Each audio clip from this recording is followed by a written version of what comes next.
আসসালামু আলাইকুম সবাইকে। ফারান ফিজিক্সের সবাইকে স্বাগত। আজকে আমাদের পদার্থবিজ্ঞান প্রথম পত্রের অধ্যায় 4 নিউটনীয় বলবিদ্যার উপর ওয়ান শট ক্লাস হবে, ওয়ান শট এমসিকিউ ক্লাস হবে। এখানে আমরা বোর্ড থেকে শুরু করে অ্যাডমিশন টেস্টে যত টাইপের এমসিকিউ আছে, বোর্ড প্লাস অ্যাডমিশন সব টাইপের এমসিকিউ কভার করা হয়েছে। বোর্ড প্লাস অ্যাডমিশন, অ্যাডমিশনের আর কি যেই টাইপের এমসিকিউ আমাদের বোর্ডের জন্য ইম্পর্টেন্ট, ওই সকল টাইপ এখানে কভার করার চেষ্টা হচ্ছে। আর এখানে এমসিকিউ সবগুলো টাইপ ভিত্তিক, সো আপনারা ইনশাল্লাহ করে অনেক মজা পাবেন। তাহলে চলেন শুরু করি। আমাদের ফার্স্ট টাইপের নাম হলো বিভিন্ন প্রকার বল। আর কি এখানে মৌলিক বল নিয়ে আমরা আলোচনা করব। এই টাইপটা অনেক ইম্পর্টেন্ট, প্রত্যেক বছর বোর্ডে কোনো না কোনো বোর্ডে এখান থেকে এমসিকিউ আসেই। এখন দেখেন মৌলিক বল কয় ধরনের? চার প্রকার মৌলিক বলের নাম আছে: সবল নিউক্লিয়ার বল, তড়িৎ চৌম্বকীয় বল, দুর্বল নিউক্লিয়ার বল আর মহাকর্ষ বল। এই সবল নিউক্লিয়ার বলের জন্য আমাদের কোন কণা কাজ করে? মেসন কণা কাজ করে। তড়িৎ চৌম্বকীয় বলের জন্য ফোটন, আর দুর্বল নিউক্লিয়ার বলের জন্য বোসন। কে কাজ করে? বোসন। আর মহাকর্ষ বলের জন্য কোন কণা কাজ করে? গ্রাভিটন। এটা মনে রাখবেন। আর এখান থেকে আরেকটা জিনিস মনে রাখবেন যে এখানে সবল নিউক্লিয় বল মহাকর্ষ বলে 10⁻41 গুণ, মানে 10⁻ কত গুণ? 41 গুণ। সবল নিউক্লিয় বল মহাকর্ষ বলের থেকে কত গুণ বেশি? 10⁻41 গুণ বেশি। আর তড়িৎ চৌম্বকীয় বল কত গুণ বেশি? 10⁻39 গুণ বেশি। আর দুর্বল নিউক্লিয় বল কত গুণ বেশি? 10⁻30 গুণ বেশি। আর মহাকর্ষ বল 1। ঠিক আছে, যেহেতু মহাকর্ষ বলের সাপেক্ষে আমরা মেজার করতেছি, তাই মহাকর্ষ বলকে কত বলতেছে? 1 বলতেছে। আর এখানে এক্সাম্পল গুলো মনে রাখবেন। এখানে সবল নিউক্লিয় বলের জন্য প্রোটন ও নিউট্রনকে আবদ্ধ করে নিউক্লিয়াস তৈরি করা হয়। আর এখানে মোস্ট ইম্পর্টেন্ট, এখান থেকে মনে রাখবেন আণবিক গঠন আর রাসায়নিক বিক্রিয়ার জন্য আমাদের কোন বল ব্যবহার করা হয়? তড়িৎ চৌম্বকীয় বল। আর এখান থেকে মনে রাখবেন তেজস্ক্রিয় ভাঙ্গনের জন্য আমরা যেটা ব্যবহার করি সেটা হলো দুর্বল নিউক্লিয়ার বল। এই দুইটা বোর্ডে আসছে, অনেকবার বোর্ডে আসছে এই দুইটা বেশি ইম্পর্টেন্ট। তারপর চলেন আমরা এর ভিত্তিতে যত ধরনের এমসিকিউ সম্ভব যেগুলো বোর্ডে আসছে সেগুলো আমরা সলভ করার চেষ্টা করি, বোর্ড প্লাস অ্যাডমিশন। ধরেন ফার্স্ট কোশ্চেনটা বলতেছে ইউরেনিয়াম, থেরিয়াম এই মৌলিক পদার্থের তেজস্ক্রিয় ভাঙ্গনের জন্য। দেখেন প্রশ্নে বলে দিয়েছে তেজস্ক্রিয় ভাঙ্গন, ঠিক আছে, এখানে ভাঙ্গন হবে আর কি, ভাঙ্গন বুঝেছে। তেজস্ক্রিয় ভাঙ্গন ঘটে কোন বলের কারণে? তেজস্ক্রিয় ভাঙ্গন ঘটে, একটু আগে খেয়াল করেন, এই যে তেজস্ক্রিয় ভাঙ্গনের জন্য কোনটা? দুর্বল নিউক্লিয়ার বল। এই যে দুর্বল নিউক্লিয় বল বা নিউক্লিয়ার বল। একে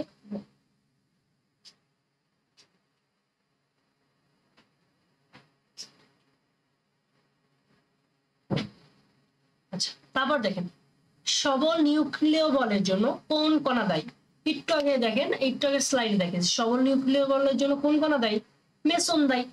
তাহলে ওখানে কোনটা লাগাবেন? মেসন। ওই দেখেন ওই ছকটা পড়লেই আপনি সবগুলো এমসিকিউ ইনশাআল্লাহ কভার হয়ে যাবে। তারপর নিচের বলগুলোর মধ্যে কোনটি সবচেয়ে বেশি শক্তিশালী? কোনটি দেখছেন কি? কোনটি সবচেয়ে বেশি শক্তিশালী? দেখেন যে 10⁻41 গুণ, মহাকর্ষ বল থেকে 10⁻41 গুণ, মানে এইটার পাওয়ার সবচেয়ে বেশি। তাহলে কোনটা সবচেয়ে বেশি হবে? এই যে সবল নিউক্লিয় বল। আবার ফোটন কণার বিনিময়ের মাধ্যমে কোন বল কার্যকর? কোন বল? তাড়িৎ চুম্বক বল। একটু আগে দেখাইছিলাম, এই যে দেখেন আরেকবার আমরা দেখাই স্লাইডটা, এই যে দেখেন তাড়িৎ চুম্বক বলের জন্য কোন কণা এটা করে? তাড়িৎ চুম্বক বা তড়িৎ চুম্বক, কোনটা? ফোটন। তারপর কোন কণার বিনিময় নিউক্লিয় সবল কাজ করে? মানে সবল নিউক্লিয় বল, এটা দ্বারা বুঝাইতেছে নিউক্লিয় সবল দ্বারা কি বুঝাইতেছে? সবল নিউক্লিয় বল বা সবল নিউক্লিয়ার বল। কোনটা? একটু আগে দেখাইছে মেসন। মৌলিক বল আরে এটা তো খুবই সহজ, 4 ভাগে। বস্তুর আণবিক গঠন, ওই যে একটু আগে এক্সাম্পল দেখেছেন, বস্তুর আণবিক গঠন ও রাসায়নিক বিক্রিয়ার জন্য দায়ী কোন বল? তাড়িৎ চুম্বক বল। ওই যে একটু আগে স্লাইডে দিচ্ছে, দেখছেন একদম স্লাইড থেকে হুবহু হুবহু। এই যে রাসায়নিক বিক্রিয়া আণবিক গঠনের জন্য কোনটা দায়ী? শক্তিশালী ও দুর্বল বলের অনুপাত কত? আচ্ছা, শক্তিশালী বল আর দুর্বল বলের অনুপাত চেয়েছে। তাহলে শক্তিশালী বল কত ছিল? 10⁻41 গুণ। কার? মহাকর্ষ বলে 10⁻41 গুণ মহাকর্ষ বল। আর দুর্বল বল কত ছিল? দুর্বল বল ছিল 10⁻30 গুণ মহাকর্ষ বল। তাহলে দেখেন এখানে যদি আমরা আবার 10⁻, এখান থেকে যদি আমরা হিসাব করি তাহলে কত গুণ আসতেছে? এখান থেকে হিসাব করলে আসতেছে 10⁻11 মহাকর্ষ বল কাটা। তাহলে শক্তিশালী বল ও দুর্বল বলের অনুপাত কত? 10⁻11। কিন্তু এখানে কি 11 আছে? না, 11 নাই। তাহলে সঠিক উত্তর নেই। আর একটা সঠিক উত্তর কত ভাইয়া? 10⁻11।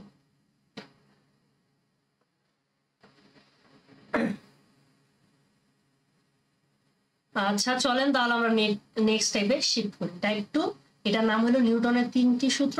এর ভিতরে অনেকগুলা কেস আছে, এই কেসগুলো আমরা আলোচনা করব, প্লাস প্রতি কেসের ভিতরে যত ধরনের এমসিকিউ সম্ভব সবগুলো ইনশাআল্লাহ করার চেষ্টা করব। তো প্রথম কেসের নাম হলো নিউটনের প্রথম সূত্র। নিউটনের প্রথম সূত্র কি বলছে? বাহ্যিক বল প্রয়োগ না করলে স্থির বস্তু চিরকাল স্থিরই থাকবে, গতিশীল বস্তু সমবেগে সরল পথে চলতে থাকবে। তো দেখেন স্থির বস্তু চিরকাল বাহ্যিক বল প্রয়োগ করি না, তার মানে এফ এক্সটার্নাল ফোর্স কত? 0। যদি এফ এক্সটার্নাল ফোর্স 0 হয় তাহলে স্থির বস্তু চিরকাল স্থির থাকবে, মানে আদিবেগ কত হবে? সবসময় 0 থাকবে। আর যদি বস্তুটা গতিশীল থাকে তখন আপনি বাহ্যিক বল প্রয়োগ করেন নাই, তার মানে তখন বস্তুটা সমবেগে চলতে থাকবে, তার মানে সবসময় তার ভেলোসিটি ভি বেগে সে আজীবন সরল পথে কি থাকবে? চলতে থাকবে। আর এটা কি লিখছে? আর এটা লিখছে এখানে কি লিখছি আমরা? নিউটনের প্রথম সূত্র কিসের ধারণা দেয়? জড়তার ধারণা দেয়। এবার জড়তা কয় ধরনের? 2 ধরনের, স্থিতি জড়তা, গতি জড়তা। স্থিতি জড়তার উদাহরণ কি কি আর গতি জড়তার উদাহরণ কি কি এখানে দেওয়া আছে। আমরা এই রিলেটেড এই কেসের যত ধরনের এমসিকিউ সম্ভব সবগুলা করার চেষ্টা করি। তো বলতেছে প্রযুক্ত বল অপসারিত হলে, মানে প্রযুক্ত বল আপনি এখন কত করে দিচ্ছেন, মানে বাহ্যিক বলটা আপনি কত করে দিচ্ছেন? 0 করে দিচ্ছেন। গতিশীল বস্তুর পরিণতি কি হবে? গতিশীল বস্তু কি থাকবে? সমবেগে চলতে থাকবে, তাই না? একটু আগে তো নিউটন তো নিজের স্টেটমেন্টে এটাই বললো। একটু আগে দেখেন নিউটন নিজের স্টেটমেন্টে এটাই বলছে, যদি বাহ্যিক বল প্রয়োগ না করো গতিশীল বস্তু সমবেগে সরল পথে চলতে থাকবে। তাহলে আপনি কি দেখাবেন? সমবেগে সরল পথে চলতে থাকবে। বুঝাইতে পারছি? আশা করি এটা বুঝছেন। তারপরটা বলতেছে 10 নিউটন ও 2 কেজি ভরের স্থির বস্তুর উপর ক্রিয়া করে এবং 4 সেকেন্ড পর বলের ক্রিয়া বন্ধ হয়ে গেল। বলের ক্রিয়া কি হয়ে গেছে? বন্ধ হয়ে গেছে। এখানে ঘর্ষণ বল উপেক্ষা, ঠিক আছে। বলের ক্রিয়া বন্ধ হয়ে গেলে বস্তুটি কি হবে? যেহেতু বলের ক্রিয়া বন্ধ হয়ে গেছে, গতিশীল বস্তু কি হবে? সুষম বেগে বা সমবেগে কি থাকবে? চলতে থাকবে। একটু আগে এই একটু আগের কোশ্চেনটা একটু মডিফাই করে দিয়েছে। কত সালে আসছে? যশোর বোর্ড 21 সালে আসছে। ধুলিময় পোশাক ছুরি দিয়ে আঘাত করলে পোশাক সরে যায় কিন্তু ধুলিকণা নিচে পড়ে যায় কেন? আপনি মানে একটা পোশাকে ধরেন লাঠি দিয়ে বাড়ি মারতেছেন, লাঠি দিয়ে যে ল্যাপ তোষকে বাড়ি মারে না, মনে আছে? ওরকম ধরনের একটা লাঠি দিয়ে আপনি আপনার পোশাকে বাড়ি মারতেছেন, তখন কি হবে জানেন? পোশাক গতিপ্রাপ্ত হবে, আপনার যে পোশাকটা আছে সেইটা গতিপ্রাপ্ত হবে। কিন্তু পোশাকে যে ধুলা আছে সেগুলা এই যে এখানে যে বাড়ি মারলেন, যে ফোর্সটা প্রয়োগ করলেন পোশাকের উপর, সেটা আবার ধুলার উপর কার্যকর হয় না। সেটা কিসের উপর কার্যকর হয় না? ধুলার উপর কার্যকর হয় না। কারণ কি? ধুলা কি থাকতে চায়? ধুলা স্থির থাকতে চায়। ধুলা কি চায়? সবসময় স্থির থাকতে চায়। যেহেতু ধুলা স্থির থাকতে চায় তার মানে এখানে কোন জড়তা কাজ করতেছে? স্থিতি জড়তা কাজ করতেছে। ধুলা স্থির থাকতে চায়, তার জন্য ধুলা কি হয়ে যায়? নিচে পড়ে যায়। তাহলে কোন জড়তা কাজ করবে? এখানে স্থিতি জড়তা কাজ করবে। নতুন কেস শুরু হয়েছে, কেস 2। এখানে আমরা কি পড়বো? এখানে বলতেছে বস্তুর ভরবেগের পরিবর্তনের হার তার প্রযুক্ত বলের সমানুপাতিক এবং বল যেদিকে ক্রিয়া করে বস্তুর ভরবেগের পরিবর্তনও সেই দিকে হয়। এখানে আমরা কি বলছিলাম? আমরা জানি কি জানতেছিলাম? প্রযুক্ত বল ভরবেগের পরিবর্তনের কি ছিল? সমানুপাতিক ছিল। তো আমরা এইভাবে লিখলাম ডিপি বাই কি ডিটি লিখতাম। পরিবর্তনকে আমরা ডিপি দিয়ে প্রকাশ করতাম আর ক্ষুদ্র সময়কে আমরা কি দিয়ে প্রকাশ করতাম? ডিটি দিয়ে প্রকাশ করতাম। এবার আমরা এইভাবে লিখতাম এফ এক্সটার্নাল ইকুয়াল টু কনস্ট্যান্টটা সমানুপাতিক চিহ্ন উঠে এরকম দিন লিখতাম। তারপর এখান থেকে আমরা কি লিখতে পারতাম, এখান থেকে আমরা লিখতে পারতাম এফ এক্সটার্নাল ইকুয়াল টু, আচ্ছা কে এর মান কি ধরছিল, কে এর মান ধ্রুবকের মান ধরছিল, নিউটন কত ধরছিল, ধ্রুবকের মান 1 ধরছিল, তাই কে এর মান 1 বসালে আমরা পাইতাম ডিপি বাই ডিটি। আবার এখান থেকে আমরা লিখতে পারতাম এক্সটার্নাল, আচ্ছা পি এর মান যদি আমরা এমবি বসায় দিই, তারপর এখান থেকে আবার আমাদের দুইটা কেস সম্ভব ছিল, কেস 1 এরকম ছিল যদি ভরটা ধ্রুবক থাকে, ভরটা কি থাকে, মাসটা যদি কনস্ট্যান্ট থাকে, তাহলে এফ এক্সটার্নাল ইকুয়াল টু কি হয়, ভর যেহেতু ধ্রুবক, তাহলে ধ্রুবককে আমরা জানি ডিফারেন্সিয়েশন হোক অথবা ইন্টিগ্রেশন হোক, সবসময় আমরা কি করে দিই, বাহিরে বের করে দিই। ধ্রুবক যেহেতু এম যেহেতু ধ্রুবক, তাহলে আপনি কারণ কি কেস 1 আপনি কি ধরে নিয়েছেন, ভর ধ্রুবক, ভর যদি ধ্রুবক হয় তাহলে আপনি কি লিখতে পারেন, ভরকে বাইরে বের করে দিবেন, তাহলে থাকলো ডিভি বাই ডিটি। তারপর এখান থেকে আমরা লিখতে পারতাম এফ ইকুয়াল টু কি এম। আরটাও কেস সম্ভব ছিল, কেস 2 এরকম ছিল যে যদি ভাইয়া ভরটা ধ্রুবক না হইলে ভিটা ধ্রুবক হইলো, তো যদি বেগটা ধ্রুবক হইতো তখন আমরা আবার কি লিখতে পারতাম, তখন আমরা যেহেতু বেগটা ধ্রুবক তাহলে বেগকে ডিফারেন্সিয়েশনের বাইরে বের করে দিবেন, তাহলে আপনি কি লিখতে পারবেন ডিএম বা ডিটি। আর এইটা দ্বারা আমরা কি করতাম, এটার দ্বারা কি বুঝাইতাম,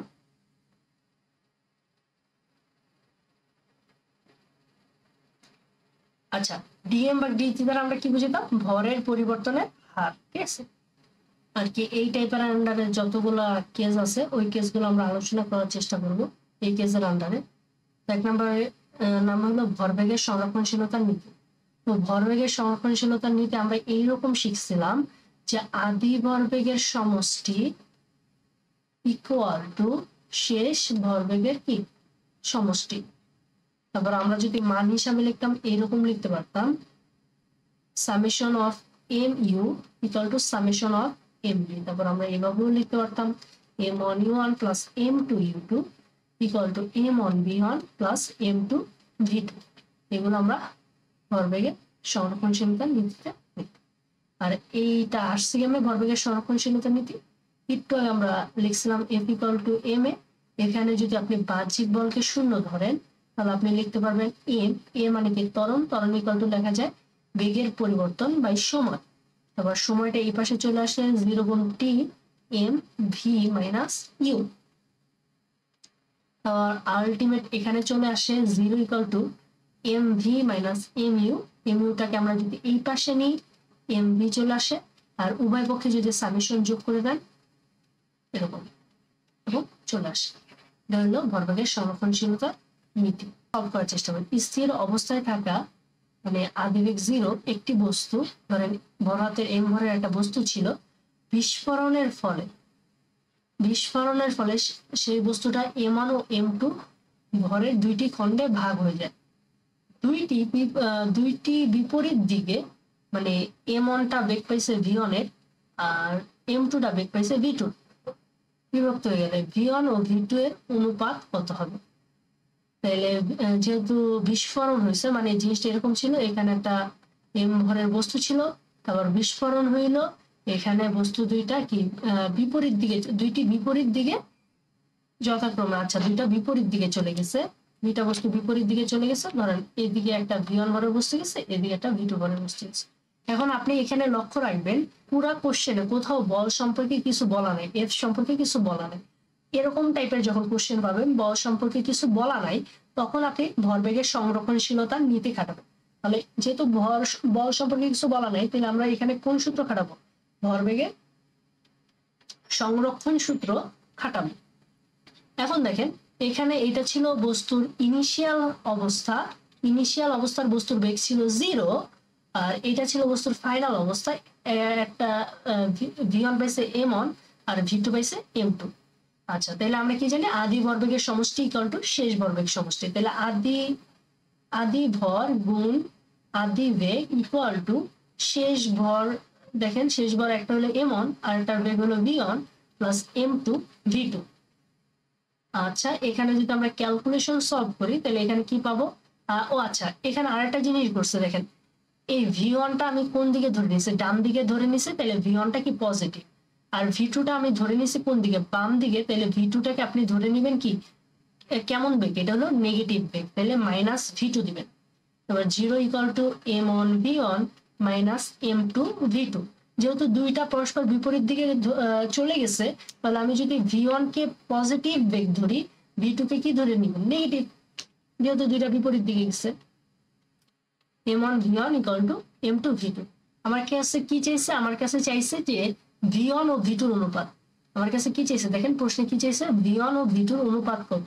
তাহলে আপনার বের করতে হবে v1 বাই v2 কত। আসলে আপনার কাছে চাইছে v1 বাই v2 কত। যখন এই যে এরকম অনুপাত থাকে, তখন শুরুটাকে আপনি উপরে রাখবেন আর শেষেরটাকে নিচে রাখবেন। তাহলে v1 by v2 equal to কি m2 বাই m1।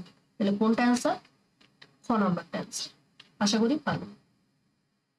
তারপর তো বলতেছে যে একটি গাড়ি স্থির অবস্থা হতে ত্বরণশীল হলো। আচ্ছা, মানে স্থির অবস্থা ছিল, আগে শুরুতে আদিবেগ 0 ছিল, তারপর ত্বরণশীল হয়েছে, মানে ত্বরণের মান একটা ত্বরণ পাইছে। যেহেতু ত্বরণ পাইছে তাহলে কি পাবে, বেগও পাবে। এখন বলতেছে নিচের গ্রাফটি সময়ের বিপরীতে গাড়ির ভরবেগ নির্দেশ করে। আচ্ছা, মানে বুঝাইছে ওয়াই অক্ষ বরাবর আপনি বসাইছেন ভরবেগ, আর এক্স অক্ষ বরাবর বসাইছেন কি সময়। এখন বলতেছে কোন নির্দিষ্ট সময় গ্রাফটির ঢাল গাড়িটির কি নির্দেশ করে। আচ্ছা, গ্রাফটির ঢাল বা গাড়িটি কি নির্দেশ করে। আর আমরা কি জানি, আমরা জানি ঢাল ইকুয়াল টু কি, এম ইকুয়াল টু কি হয়, এম ইকুয়াল টু হয় পটিদ্বয়ের পরিবর্তন বাই ভুজদ্বয়ের পরিবর্তন। খেয়াল করেন এখানে ওয়াই অক্ষ বরাবর কি আছে, ভরবেগ আছে না। তাহলে আপনি ওয়াই অক্ষ বরাবর কি বসাবেন, ভরবেগের পরিবর্তন। আমি ধরে নিলাম ভরবেগটা ক্ষুদ্র, ভরবেগের পরিবর্তন বসাবো। তাহলে আমরা কি লিখবো, টিপি লিখবো। আর সময়টা বসাবো ক্ষুদ্র সময়, এর পরিবর্তনটা বসাবো, সেজন্য আমরা লিখবো টিটি।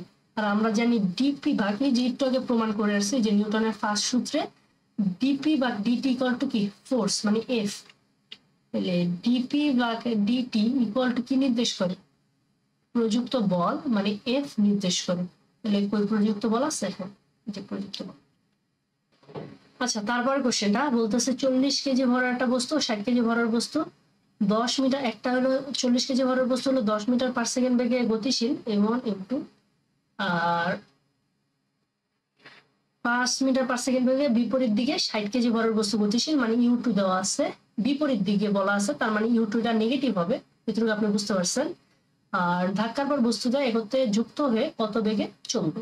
আচ্ছা, মানে এখানে আসলে কি চাইছে, মিলিত বেগ, মানে ভি চাইছে। মানে এখানে বুঝাইতে চাইতেছে 40 কেজি ভরের একটা বস্তু 10 মিটার পার সেকেন্ড দিকে ধরেন এইদিকে গতিশীল, আর একটা হচ্ছে 60 কেজি ভরের বস্তু এই যে এইদিকে ধরেন 5 মিটার পার সেকেন্ড বেগে গতিশীল। এটা কি অবস্থা ছিল, ইনিশিয়াল অবস্থা। আচ্ছা, ফাইনালে কি হলো, বস্তুদ্বয় মিট করলো, বস্তুদ্বয় পরস্পর কি হলো, মিলিত হইলো। তার মানে এখানে ভর কত, 40 যোগ কত পাবে, 60 কেজি হবে। তারা একত্রে কত বেগে চলবে, ধরেন তারা একত্রে এই দিকে গেল, দুই বেগে গেল, ঠিক আছে। এইটাই জানতে চাইতেছে তাদের মিলিত বেগ কত। তাহলে আপনি কি করবেন, আপনি জানেন আদি ভরবেগের সমষ্টি ইকুয়াল টু শেষ ভরবেগের সমষ্টি। তাহলে আদি ভরবেগ কত, 40 গুণ 10, তাই না। ওই যে সূত্রটা লিখবেন m1, তাহলে আপনি কি জানেন আদি ভরবেগ সমষ্টি মানে m1u1 plus m2u2 equal to, যেহেতু মিলিত হয়েছে তার মানে দুইটা ভরকে যোগ করে আমরা ওই বেগটা দিয়ে গুণ করে দেব, মিলিত বেগটা। এটা আমরা সবাই জানি। আর মিলিত বেগ যেহেতু চাইছে, তাহলে m1u1 প্লাস m2u2,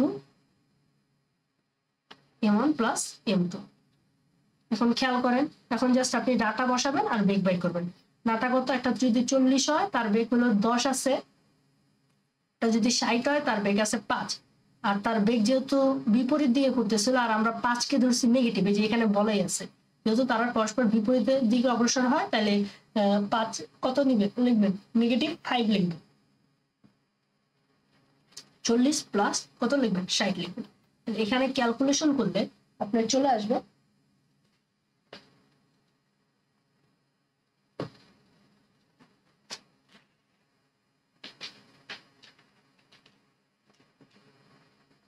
তাহলে এখানে ক্যালকুলেশন করলে কত চলে আসবে, এখানে 400, এখানে মাইনাস 100, এখানে 100, মানে সব মিলে আপনার সর্বোপরি চলে আসবে 1 মিটার পার সেকেন্ড।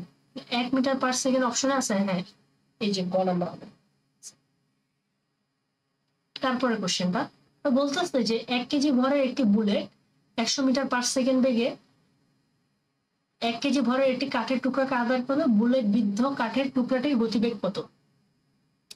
মানে এখানে একটা বুলেট ছিল, বুলেটটা কত মিটার পার সেকেন্ড বেগে গতিশীল? 1000 মিটার পার সেকেন্ড বেগে গতিশীল।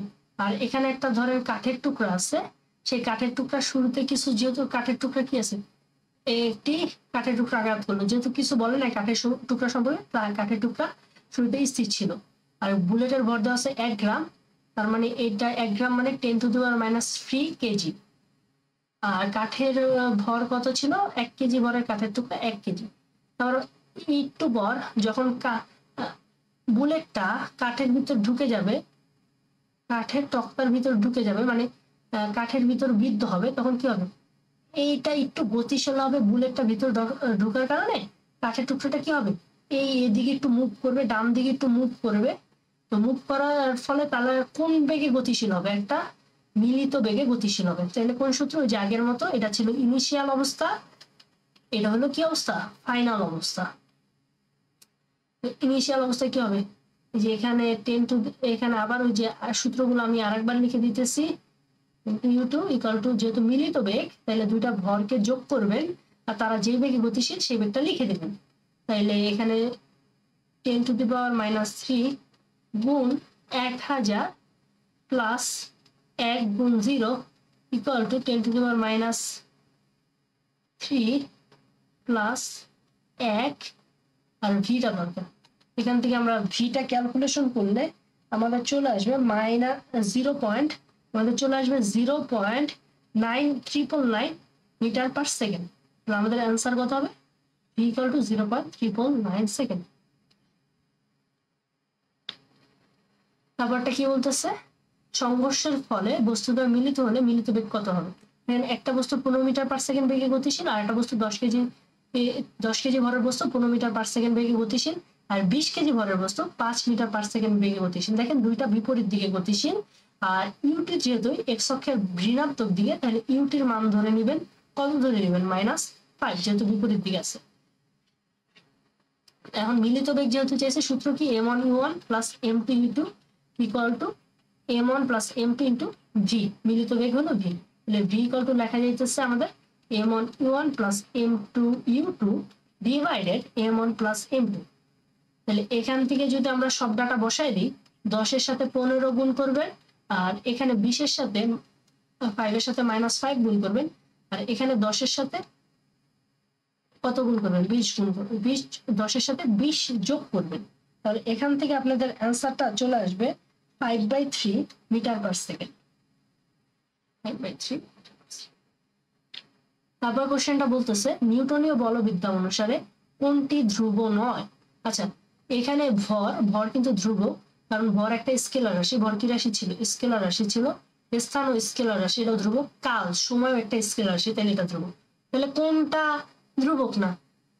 ভরবেগ ধ্রুবক না, কারণ কি রাশি? ভরবেগ কি রাশি? ভেক্টর রাশি। আরেকটা জিনিস আছে, যদি আপনি এক্সটার্নাল ফোর্স অ্যাপ্লাই করেন, যখন এক্সটার্নাল ফোর্স দিবেন তখন কিন্তু ভরবেগ কি থাকবে না? সংরক্ষণশীল থাকবে না। মানে বলটা যদি প্রযুক্ত করা হয়, প্রযুক্ত বল দিলে ভরবেগ কি হবে? চেঞ্জ হবে। তাহলে কোনটা ধ্রুবক না? ভরবেগ ধ্রুবক নয়। আচ্ছা, বস্তুর গতি জড়তা নিচের কোনটির সমানুপাতিক? আচ্ছা, বস্তুর গতি জড়তা ভরবেগের সমানুপাতিক।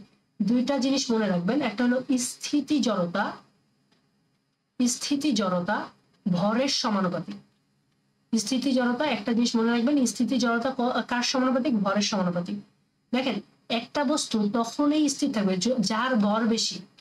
ভর যার বেশি তাকে গতিশীল করতে বেশি কষ্ট লাগবে, গতিশীল করতে বেশি কষ্ট। তার মানে বস্তুটার কোথায় থাকার প্রবণতা বেশি? স্থির অবস্থায় থাকার প্রবণতা বেশি। আর স্থির অবস্থায় থাকার প্রবণতা বেশি মানে কি? স্থিতি জড়তা বেশি। তার মানে ভর যদি বাড়ে, স্থিতি জড়তা কি হবে? বাড়বে। একটা 2 নাম্বার কি? গতি জড়তা। কোনো একটা ধরেন গাড়ি ভি বেগে গতিশীল, আর তার একটা ভর আছে, তার গতি যত বাড়বে তাকে কিন্তু আমার মানে বাধা দিতে কষ্ট হবে। মানে তার গতি যত বাড়াবে তাকে স্থির অবস্থায় আনাটা একটু টাফ হয়ে যাবে না? গতিশীল হলে গতিশীল বস্তুকে স্থির অবস্থায় আনতে একটু টাফ হয়ে যাবে। তার মানে, আর এখানে একটা ভর আছে, তাহলে আপনি যদি ভর আর বেগ যদি গুণ করেন তাহলে আপনি পাইতেছেন কি? ভরবেগ। তার মানে কোনো বস্তুর ভরবেগ যদি বেশি হয় তাহলে তার গতি জড়তা কি হবে, বেশি হবে। বুঝতে পারছি? যেহেতু তার বেগ আছে, বেগের সাথে যেহেতু তার ভর আছে, তাহলে দুইটা গুণ করবেন, তাহলে কি পাবেন, ভরবেগ পাবেন। যার ভরবেগ বেশি হবে তার গতি জড়তা বেশি হবে। ভরবেগ বেশি মানে তার মানে কি, তার মানে তার গতি বেশি, কারণ পি ইকুয়াল টু কি জানেন, ভি জানেন। যার ভরবেগ বেশি হয় তার গতি বেশি হয়, গতি যত বেশি হবে তার মানে আপনার গতি জড়তাও কি হবে, তত বেশি হবে। বলতেছে তারপর কোশ্চেনটা কি করতেছে, একটি ভারী বস্তুর ভর একটি হালকা ভরের বস্তুর দ্বিগুণ। তাহলে একটা ভারী বস্তু আছে, ভারী বস্তুকে ধরেন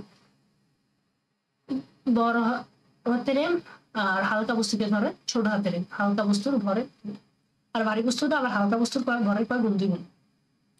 বস্তু দুটির ভরবেগ সমান, তার মানে পি ওয়ান ধরেন, এটার জন্য আপনি ভরবেগ যেটা পাইতেন সেটা পি ওয়ান, এটার জন্য ভরবেগ পাইতেন P two. P one equal to P two. আপনাকে বলতেছে যে হালকা ও ভারী বস্তুর বেগের অনুপাত কত। হালকার বেগটাকে ধরেন ভি টু আর ভারীর বেগটাকে ধরেন ভি ওয়ান। আপনার কাছে চাইছে V two by V one equal to one. তাহলে আপনি কি লিখবেন, এম ওয়ান মানে M one V one equal to M two V two. এই ভারী বস্তুর ভর কত, টু এম, আর বেগ ভি ওয়ান। হালকা বস্তুর ভর কত, ছোট হাতের এম, বেগ কত, ভি টু। এম এম কি কাটা, এম এম কি কাটা, তাহলে আপনি কি পাইতেছেন, two V one equal to V two, অর্থাৎ two equal to V two by V one.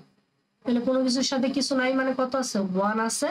আবার এখান থেকে আমরা লিখতে পারতেছি V two by V one equal to two by one, অর্থাৎ V two is to V one equal to two is to one. তাহলে ভারী ও হালকা বস্তুর বেগের অনুপাত কত, টু ইস টু ওয়ান। তাহলে এই গ নাম্বার অ্যান্সারটা কারেক্ট হবে। আচ্ছা, আবার কি বলতেছে, কোন বস্তুর ভরবেগ 40 কেজি পার মিটার সেকেন্ড বলতে কি বোঝায়। 40 বলতে কি বোঝায়, ভরবেগ। পি ইকুয়াল টু কি জানি, ভরবেগ ইকুয়াল টু এমভি। 40 বলতে কি বুঝাইতে পারে, 40 কেজি যদি আমি ভর 40 কেজি বসাই আর বেগ যদি 1 মিটার পার সেকেন্ড বসাই, তাহলে কিন্তু আমার ভরবেগ 40 আসতেছে। আরেকটা উপায় হইতে পারে, ভর যদি আমার 4 কেজি হইতো আর বেগ যদি 10 হইতো, ভর 4 কেজি বেগ যদি 10 মিটার পার সেকেন্ড হইতো, তাহলে কিন্তু ভরবেগ 40 আসছে। কিন্তু দেখেন এখানে ভর দেওয়া আছে 40 আর বেগ দেওয়া আছে 10, তাহলে এখানে কত আসতেছে, 400 আসতেছে। 400 কেজি এখানে হবে, আচ্ছা 400 এককটা হবে কি, 400 কেজি পার সেকেন্ড। আচ্ছা, বস্তুর ভর যদি 6.3 হয় আর বেগ যদি 6.36 হয়, তাহলে আমার ভর কত, 6.3 আর বেগ কত, 6.36। আমরা জানি ভরবেগ ইকুয়াল টু এমভি, তাহলে আপনি ভর বসাই দিন। এটা দেখবেন এটার জন্য মিটার পার সেকেন্ড, মানে 40ই হবে। তাহলে আপনার 2 নাম্বারটা ভুল, 1 নাম্বার আর 3 নাম্বার সঠিক, তাহলে 6 নাম্বার আছে। বলতেছে 50 কেজি 30 কেজি ভরের একটি গোলা 48 মিটার পার সেকেন্ড বেগে উড়ছিল। কিছুক্ষণ পর গোলাটি বিস্ফোরিত হয়ে, দেখেন 30 কেজি ভর আর 48 বেগে উঠছিল, কিছুক্ষণ পর গোলাটি বিস্ফোরিত হয়ে দুইটি খণ্ডে বিভক্ত হলো। এদের মধ্যে 18 কেজি ভরটি খণ্ডটি স্থির অবস্থা ছিল, মানে 18 হয়ে গেছে স্থির, অন্য খণ্ডটি উঠছিল। 20 কেজি ভর, আচ্ছা গোলাটা কত মিটার পার সেকেন্ড বেগে উপরে উঠছিল, 48 মিটার পার সেকেন্ড বেগে উপরে উঠছিল। তারপর কি হয়েছে, গোলাটা কি হয়ে গেছে, বিস্ফোরিত হয়ে গেছে। বিস্ফোরিত হয়ে গোলাটা 18 কেজি, যে গোলাটার মধ্য থেকে 18 কেজি, সেটা কি হয়ে গেছে, স্থির হয়ে গেছে, স্থির অবস্থায় ছিল। তারপর কিছুক্ষণ পর গোলাটা উপরের দিকে উঠতেছে, কত মিটার পার সেকেন্ড বেগে উপরের দিকে উঠতেছে সেটা জানতে চাইতেছে। আচ্ছা গোলাটা বিদ্যুৎ মান কত সেটা জানতে চাইতেছে। আচ্ছা বলেন তো, এখানে যেহেতু বস্তুটা স্থির হয়ে গেছে, তাহলে এটাকে ধরলাম আমরা এম ওয়ান, আর এই পুরো এটাকে ধরলাম এম, আর এইটা যেহেতু স্থির হয়ে গেছে, এটার মান কত হবে, 0 হবে। আর এটার ভর কত হবে, এটার ভর 18 আর কত যোগ করতে হবে, 12 যোগ করতে হবে, তাইলে তো 30 আসবে, তাই না। টোটাল ভরটা কত, 30 কেজি না, টোটাল ভর তো 30 কেজি। আমার টোটাল হইতে হবে কত, 30 কেজি। এখানে দেখেন 12 কেজি অলরেডি, 18 কেজি অলরেডি স্থির অবস্থায় আছে, তাহলে গতিশীল হয়েছে কত কেজি, 12 কেজি। তাহলে আপনারা সূত্র দেন আদি ভরবেগ, এটা কিন্তু আমাদের আদি ভরবেগ, আর এটা হবে কি শেষ ভরবেগের সমষ্টি। একের অধিক যেহেতু ভর আছে তাহলে সমষ্টি হবে, আর যদি একটা ভর থাকে তাহলে জাস্ট সিম্পল উইটার ভরবেগ। তাহলে এখানে যেহেতু একটা ভর আছে তাহলে এদের ভরবেগ না ভরবেগ আদি ভরবেগ। আর শেষ ভরবেগ কি হবে ভাই? যেহেতু দুইটা ভর আছে তাহলে এখানে সমষ্টি আসবে, তাহলে সমষ্টি নিয়ে ফেললেন। কোন দেখেন ভর কত ছিল, আদিতে কত ছিল 30, তারপর কত হলো 48, এমন কত, এমন হলো 18, 0 প্লাস M2 কত 12 গুণ কত V2, 30 গুণ 48, আর এখানে চলে আসতেছে 0 যোগ 12 V2, তাহলে V2 ইকুয়াল টু হবে 30 গুণ 48 বাই কত 12, অর্থাৎ V2 ইকুয়াল টু আপনাদের চলে আসবে 120 মিটার পার সেকেন্ড।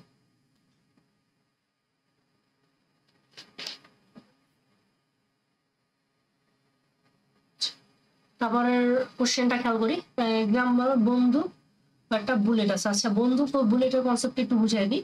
ধরেন এখানে একটা আমার কাছে সে ফর এক্সাম্পল বন্দুক আছে, আর এইটার মধ্যে এই ছোট্ট একটা বুলেট আছে। শুরুতে কি হবে, শুরুতে বন্দুকের বেগও 0 থাকবে, আবার গুলির বেগও 0 থাকবে। এটাকে যদি আমরা ইউটিউবে, আর বন্দুকের ভরকে ধরলাম বড় হাতের, আর গুলির ভরকে ধরলাম ছোট হাতের। আবার কি হবে, এটা ছিল ইনিশিয়াল, ফাইনাল কি হবে, গুলিটা বের হয়ে যাবে, গুলিটা সামনের দিকে অগ্রসর হবে ভি বেগে, আর বন্দুকটা পিছনের দিকে চলে যাবে। বন্দুকটা কোন দিকে চলে যাবে, এই যে পিছনের দিকে চলে যাবে। এটাকে যদি আমরা V1 বলি তাহলে গুলিটা বের হইতেছে V2 বেগে, V2 বেগে কি হইতেছে, গুলিটা বের হইতেছে, V2 বেগে গুলিটা বের হয়ে যাচ্ছে, আর V1 বেগে বন্দুকটা কি হয়ে গেছে পিছনের দিকে সরে যাচ্ছে। এই ঘটনাটা ঘটে। বন্দুকের আদি ভরবেগ যদি চাই তাহলে বন্দুকের ভর গুণ আদি বেগ। আচ্ছা ভর M, আদিবেগ কত, এই যে একটু আগে একটু বুঝাইলাম, বন্দুকের আদিবেগ শুরুতে যেহেতু সবকিছু স্থির ছিল তাহলে আদিবেগ কত হবে 0 হবে, তাহলে বন্দুকের আদিবেগ কত হবে 0 কেজি মিটার পার সেকেন্ড, এটা হবে 0। আচ্ছা তারপর কোশ্চেনটা কি বলতেছে, তারপরটা বলতেছে বন্দুক কত বেগে পিছনের দিকে সরে আসবে। দেখেন আমরা কি জানি, আমরা আদি ভরবেগ, যেহেতু ভর অনেকগুলো দেওয়া আছে তাহলে আমরা কি নিব, সমষ্টি নিব, আদি ভরবেগের সমষ্টি ইকুয়াল টু শেষ ভরবেগের সমষ্টি V2। আচ্ছা এখন দেখেন আদি ভরবেগ এটাও কি ছিল, আদিতে সবকিছু কি ছিল স্থির অবস্থায় ছিল, তাহলে এটাও 0, এটাও কি হবে 0 হবে, তাহলে এই পাশে টোটাল টার্মটা 0। আর এখানে বন্দুকের ভর কত 3 কেজি, আর বন্দুকের বেগটাই তো বাইর করতে হবে, আর বন্দুকের বেগটা কোন দিকে পিছনের দিকে, তাহলে এখানে বেগটা হবে -V1, আর গুলির ভরটা হবে কত 5 গ্রাম। তাহলে এখানে এটাকে আমরা কিসে কনভার্ট করে নিব, এটাকে আমরা কেজিতে কনভার্ট করে নিব, 5 × 10⁻³ আর V2 এর মান কত হবে, V2 এর মানটা হবে 150। তাহলে এখান থেকে যদি আমরা V1 এর ক্যালকুলেশন করি তাহলে চলে আসছে 3V1 5 × 10⁻³ গুণ 150, অতএব V1 এর মানটা চলে আসতেছে আমাদের 0.25 মিটার পার সেকেন্ড। এমনটা হবে বস্তু।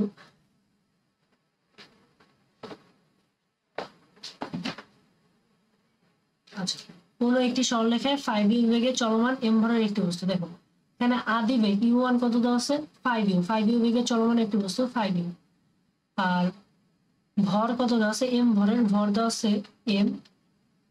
একটি বস্তু একই সরলরেখায় u বেগে চলমান 5m ভরের অপর একটি বস্তুকে ধাক্কা দেয়, মানে m2 = 5m, আর এই যে এখানে যে u2 আছে এটা u বেগে চলতেছে, এবং তারা একটি বস্তুকে ধাক্কা দিল, ধাক্কার পর বস্তু দুইটি একই দিকে যুক্ত অবস্থায় চলতে থাকলো, তার মানে একই দিকে যুক্ত অবস্থায় চলতে থাকলো। পরে আমাদের যে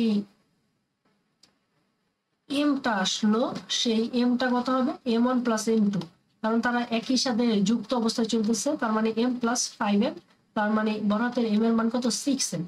আর এখানে তারা একই সাথে চলতেছে, তার মানে এখানে কাজ করবে মিলিত না, ঠিক আছে। আর এখানে তারা একই দিকে চলতেছে, তার মানে কোনো বেগের সামনে আমাদের নেগেটিভ সাইন দিতে হবে না। তাহলে চলো আমরা তাহলে কি করে ফেলবো এখন। এখন তাহলে আমরা এর সূত্রটা লিখে ফেলি। যে ভরবেগের সংরক্ষণশীলতার যে সূত্রটা সেটা কি ছিল, m1 u1 plus m2 u2 equal to, মানে আদি ভরবেগের সমষ্টি ইকুয়াল টু শেষ ভরবেগ। যেহেতু শেষে আমাদের সমষ্টির দরকার নাই তাই আমরা জাস্ট এমনি লিখলাম। তারপর হলো এখান থেকে আমাদের কি লেখা যায়, m1 u1 plus m2 u2 but m equal to v। তাহলে v ইকুয়াল টু আমরা লিখতে পারি m1 u1, তাহলে আমাদের কত m1 কত m আর u1 কত 5u প্লাস m2 কত m2 হলো আমাদের 5m আর u2 কত u2 হলো u আর m কত 6m।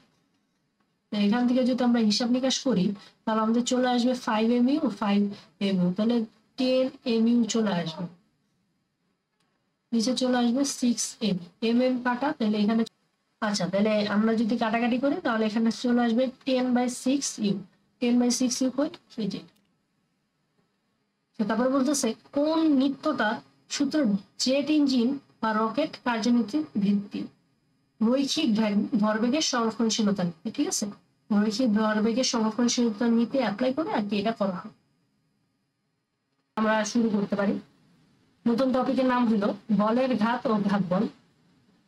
তো বলের ঘাতকে আমরা প্রকাশ করি জে দ্বারা, আর আমরা জানি জে ইকুয়াল টু কি এফ টি, আবার এফ ইকুয়াল টু আমরা জানি এম এ, আবার টি লেখা যায়, আবার এ ইকুয়াল টু জানি এম বেগের পরিবর্তন বা টি টি টি আপনারা ক্রস করে দিবেন কাটা, কি চলে আসে এম ভি মাইনাস ইউ, যে equal to M V minus U. তাহলে আপনি কোন কোন সূত্র মনে রাখবেন, যে ইকুয়াল টু এফ টি, যে equal to M V minus U, এটা মনে রাখবেন।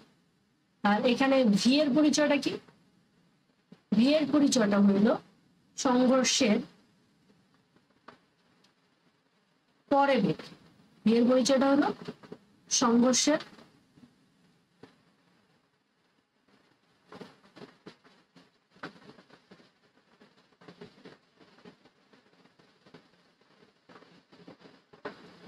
পরে, আর ইউ এর পরিচয়টা হলো কি সমস্যার আগে।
আচ্ছা ঠিক আছে, আর একটু যদি আমরা মডিফাই করতে চাই তাহলে এমটাকে যদি সবার সাথে ডিস্ট্রিবিউট করে দেন তাহলে এমবি মাইনাস এমইউ পাবেন। আবার এমবি কে কি লেখা যায় শেষ ভরবেগ মাইনাস এমভি কে লেখা যায় শেষ ভরবেগ, আর এমইউ কে কি লেখা যায় আদি ভরবেগ, কারণ আদি বেগ গুণ হইতেছে ভরের সাথে, তাই আদি ভরবেগ। আবার এইটাকে আরেকটু মডিফাই করে লিখতে পারেন যে ইকুয়াল টু ডেল পি, মানে বলের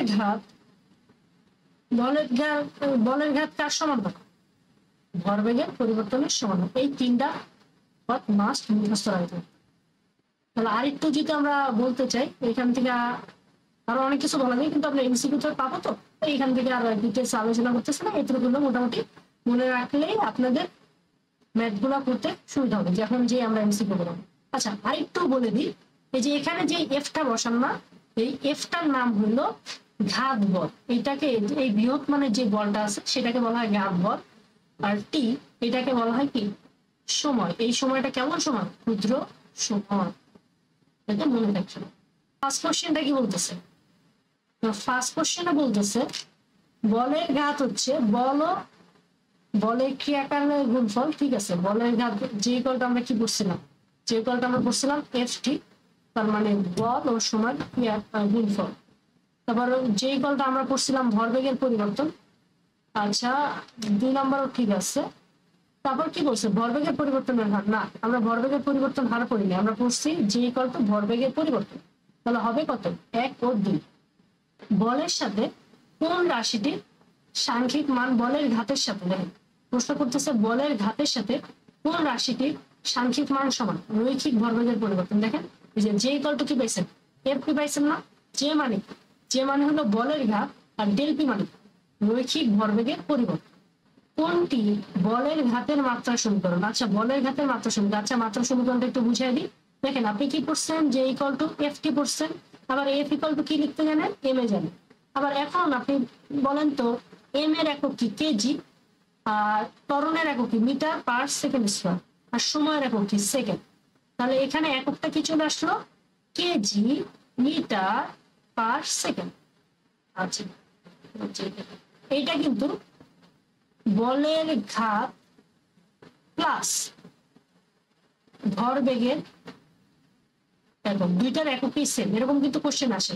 বলের ঘাত নিচের কোনটির কোন দুইটির একক সেম? বলবেন যে বলের ঘাত ও ভরবেগের একক সেম। বলের ঘাত ও ভরবেগের একক কি হয়? আমরা যদি মাত্রা বের করতে চাই, এখান থেকে যেহেতু মাত্রা আছে, মাত্রা যদি বের করতে চাই, আমরা জানি কেজির জন্য আমরা মাত্রা হিসাবে কি ইউজ করি? কিন্তু আমরা কেজি মিটার পার সেকেন্ডের জন্য আমরা হাতে নেই, আর মিটারের জন্য আমরা ইউজ করি বড় হাতে, আর পার সেকেন্ডের জন্য আমরা ইউজ করি টি ইনভার্স। এটা কত হবে? এম এল টি ইনভার্স, মানে বিনা 16 নিউটনের একটি বল, মানে এফ এর মান দেওয়া আছে 4 কেজি ভর, মানে এম এর মান দেওয়া আছে, আর টি এর মান দেওয়া আছে কয় সেকেন্ড? 4 সেকেন্ড।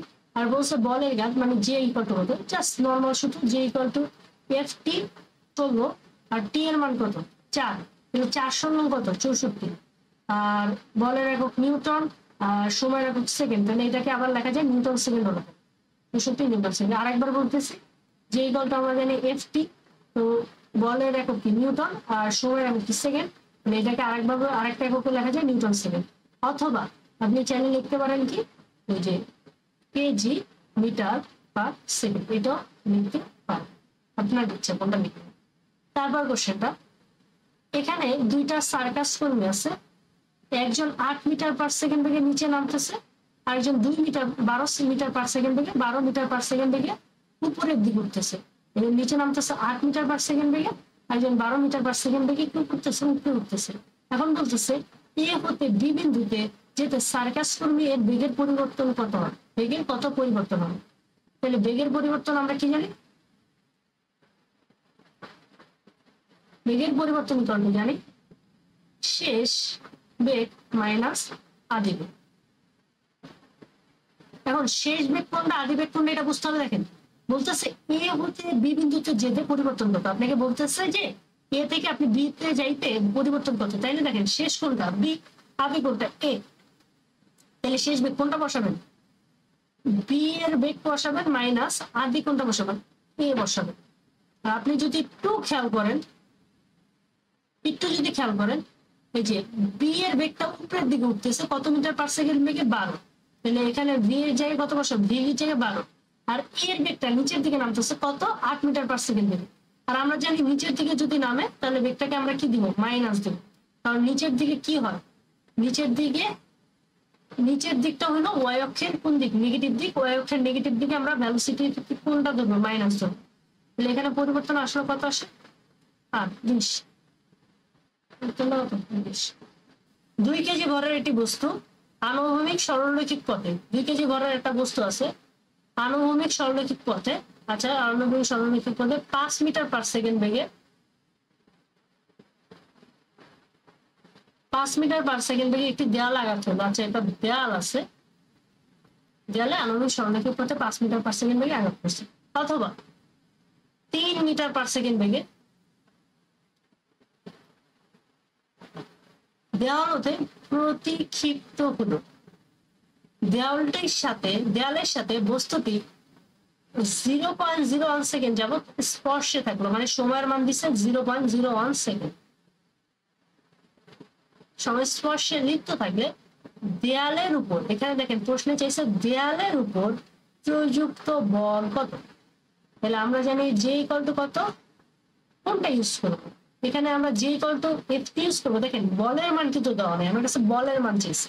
তাহলে আমরা কোন সূত্রটা ইউজ করবো, ওই যে শিখাইছিলাম এম সংঘর্ষের পরে বেগ মাইনাস সংঘর্ষের আগে বেগ, এই সূত্রটা ইউজ করবো। কারণ এখানে বেগের সম্পর্কে ডাটা দেওয়া আছে, দেখেন এখানে বেগের সম্পর্কে ডাটা দেওয়া আছে, তাই আমরা এই সূত্রটা ইউজ করবো।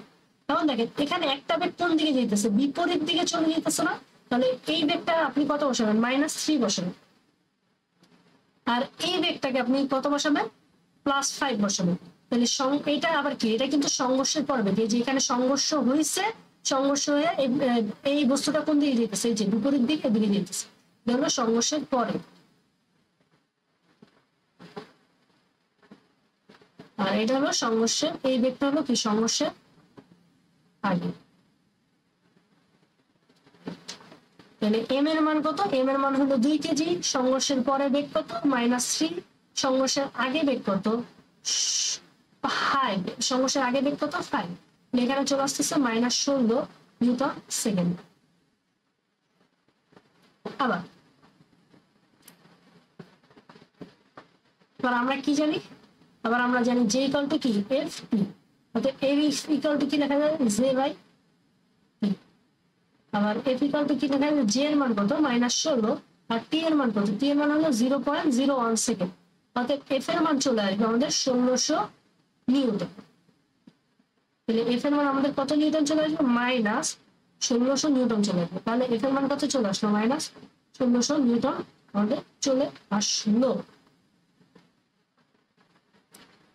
তারপর এখানে দেখেন, এখানে একটা মজার জিনিস ঘটে, এখানে যদি আমি বস্তুর ডাটা বসাই, যে দেখেন এই পাশে যদি আমি বস্তুর ডাটা বসাই সব জায়গায়, তাহলে এখানে আমি যে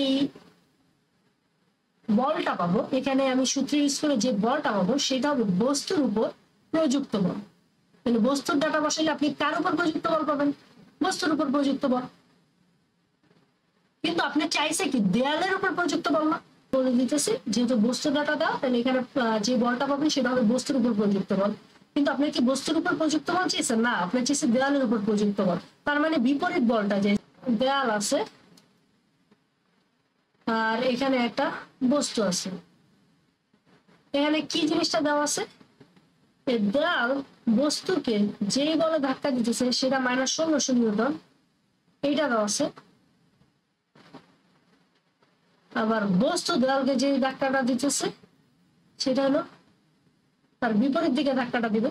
আর এই ধাক্কাটা কিভাবে করবেন, আপনি এই যে এই -1600 সামনে যখন, যেহেতু বিপরীত দিকে আপনি বিপরীত দিকের বলটা চাইতেছেন, এই যে দেওয়ালকে কত বলে ধাক্কা দিচ্ছে সেটা চাইতেছেন, তার মানে বিপরীত দিকেরটা চাইতেছেন। নর্মালি সিম্পল সামনে একটা মাইনাস দিয়ে দিবেন, তাহলে যা আসে সেই বলেই আর কি দেওয়ালকে বস্তু কি করতেছে ধাক্কা দিতেছে, এটা হলো বস্তুটা। আর এই যে আপনি এটা ইউজ করে যেটা পাইলেন সেটা হলো দেওয়াল কর্তৃক বস্তুর উপর প্রযুক্ত সমস্যা। বলের ঘাত আপনারা জানেন যে ইকুয়ালটি কি ছিল, ডেল পি ছিল, রৈখিক ভরবেগের পরিবর্তন। বলের ঘাতের একক নিম্নের কোন রাশির অনুরূপ বর্গ? কি জন্য? কারণ আপনি জানেন পি ইকুয়াল টু কি ছিল, এমভি ছিল, এম মানে কি ছিল কেজি, আর বেগ মানে কি ছিল metre per second, KG metre per second. আবার জে ইকুয়াল টু কি জানেন?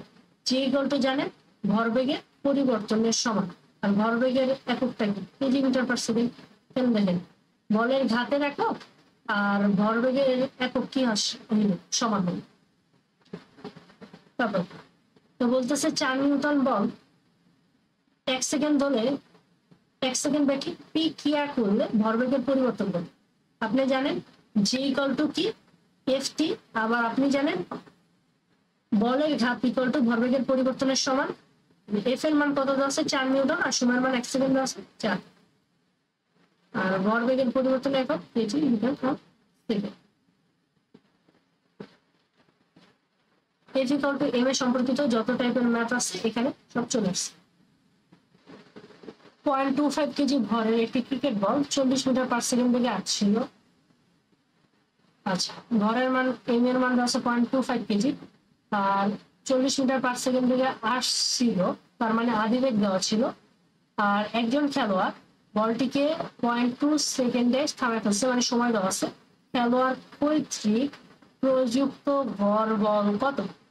মানে খেলোয়াড় কর্তৃক প্রযুক্ত ভর বল করে সেটা জানতে চাইছি। তাহলে আমরা জানি এফ ইকুয়াল টু কি M A, F equal to কি এম এ, এম বসান। আবার এম ইকুয়াল টু কি জানেন ভি মাইনাস ইউ ভাগ পি। এম এর মান কত 0.25 কেজি, আর শেষ বেগ কত? শেষ বেগ যেহেতু থামায় দিছে তার মানে শেষ বেগ কত হয়ে গেছে 0 হয়ে গেছে, তাহলে এখানে 0 বসান।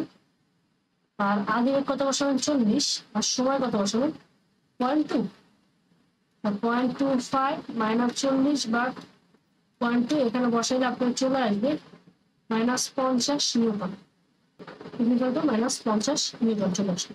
এখন এখানে আমরা কি জানি, যদি ডাটাটা বসে বস্তু, তাহলে এটা হয় বস্তুর উপর প্রযুক্ত বল।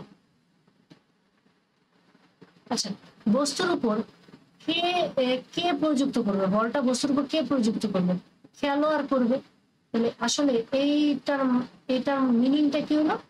খেলোয়াড় কর্তৃক বস্তুর উপর প্রযুক্ত বল। কারণ আমরা জানি যার ডাটা বসাই তার উপর প্রযুক্ত বল পাই, তাহলে আমরা এখানে কোনটা পাবো? -50 নিউটন। আচ্ছা, ওই কার উপর প্রযুক্ত বল পাইছে? তাহলে বস্তুর উপর কে বল দিছে? খেলোয়াড় দিছে, তাই খেলোয়াড় কিন্তু বস্তুর উপর বল। তারপরে কোশ্চেনটা বলা আছে 10 নিউটনের বল 2 কেজি ভরের স্থির বস্তুর উপর ক্রিয়া করে। আচ্ছা, 4 সেকেন্ড পর ক্রিয়া বন্ধ হয়ে গেল। এখন বলতেছে প্রথম 4 সেকেন্ডে, মানে যখন ক্রিয়া বন্ধ হয় না 10 নিউটন কাজ করতেছে, এই জন্য নিচে কোন লেখচিত্রটা সঠিক? আপনারা কি জানেন? এখানে দেখেন, এখানে কোন লেখচিত্রে স্মরণ আর সময় দেওয়া আছে, বেগ আর সময় দেওয়া আছে, আর বেগ আর সময় দেওয়া আছে, ত্বরণ আর সময় দেওয়া। আচ্ছা, সমস্যা নেই, আমরা একটু খেয়াল করি। বল দেওয়া আছে, আপনি অবশ্যই ত্বরণ বাই করতে পারবেন মনে হয়, আশা করি। ত্বরণ কত হবে? এখান থেকে ত্বরণ চলে আসবে 5। এখন দেখেন 5 কি একটা সাংখ্যিক ভ্যালু না? 5 মিটার পার সেকেন্ড, এটা একটা সাংখ্যিক মান। সাংখ্যিক মান মানে কি? ত্বরণটা কি ধ্রুব। আর এখানে দেখেন ত্বরণের গ্রাফ কই আছে? এই যে এখানে আছে, দেখেন ত্বরণটাকে কোন অক্ষে বসাইছে? ওয়াই অক্ষে বসাইছে না? তার মানে ত্বরণের জায়গায় আপনি ওয়াই বসান, ওয়াই কত ধ্রুবক বসান। তার মানে আপনার ত্বরণটা কি ধ্রুবক হইতে হবে। আচ্ছা, ত্বরণ মানে ধ্রুবক, তার মানে ওয়াই অক্ষটা ধ্রুবক। ওয়াই অক্ষটা কখন ধ্রুবক হবে? যখন গ্রাফ এক্স অক্ষের সমান্তরাল হয়। এক্স অক্ষের সমান্তরাল হইলেই তো ওয়াই অক্ষটা কি হবে? ধ্রুবক হবে। তার মানে কোনটা অ্যান্সার হবে? 2 নম্বর করি। তো বলতেছে একক বল, আমরা জানি এফ ইকুয়াল টু এম। একক বল হইলে নিচের কোনটি সঠিক? এরকম কোশ্চেন। বস্তুর উপর একক ত্বরণ সৃষ্টি করে। আচ্ছা, একক বল মানে এটার মান 1, এইটার মানও যদি 1 হয়, বস্তুর উপর একক ত্বরণ সৃষ্টি করে। আচ্ছা, ভর সম্পর্কে তো আইডিয়া নয়, ভর যদি 1 হইতো তখন এটার উপর এক ত্বরণ সৃষ্টি হতো, তার মানে এটা হবে না। তাহলে বলতেছে একক ভরের বস্তুর উপর যে কোনো ত্বরণ সৃষ্টি করে। আচ্ছা, একক ভরের বস্তুর উপর। আচ্ছা, এফ ইকুয়াল টু এম এ। দেখেন বস্তুর ভর কত দেওয়া আছে? 1 দেওয়া আছে, এটার মানও 1, এটার মানও 1, তাহলে কত ত্বরণ সৃষ্টি করে? 1 ত্বরণ সৃষ্টি করে। এটাও না। আবার বলতেছে বস্তুর উপর যে কোনো ত্বরণ সৃষ্টি করে না।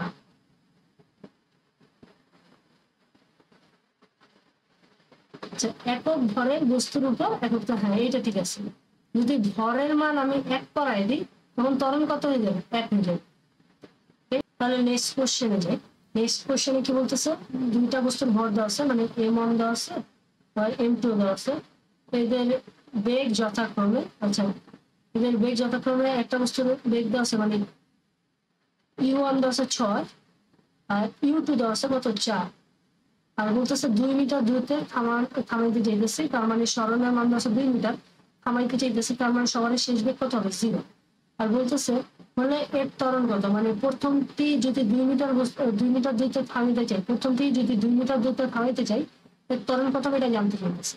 তাহলে যেহেতু সরণ দেওয়া আছে আর আদি বেগ জানি শেষ বেগ জানি, তাহলে সূত্র লিখে ফেলবো। আমরা যেহেতু আদি বেগ শেষ বেগ দেওয়া আছে, তাহলে আমরা কোন সূত্রটা ইউজ করবো? v square equal two u square plus 2as, যেহেতু সবকিছু 1 নাম্বার বসাবো a।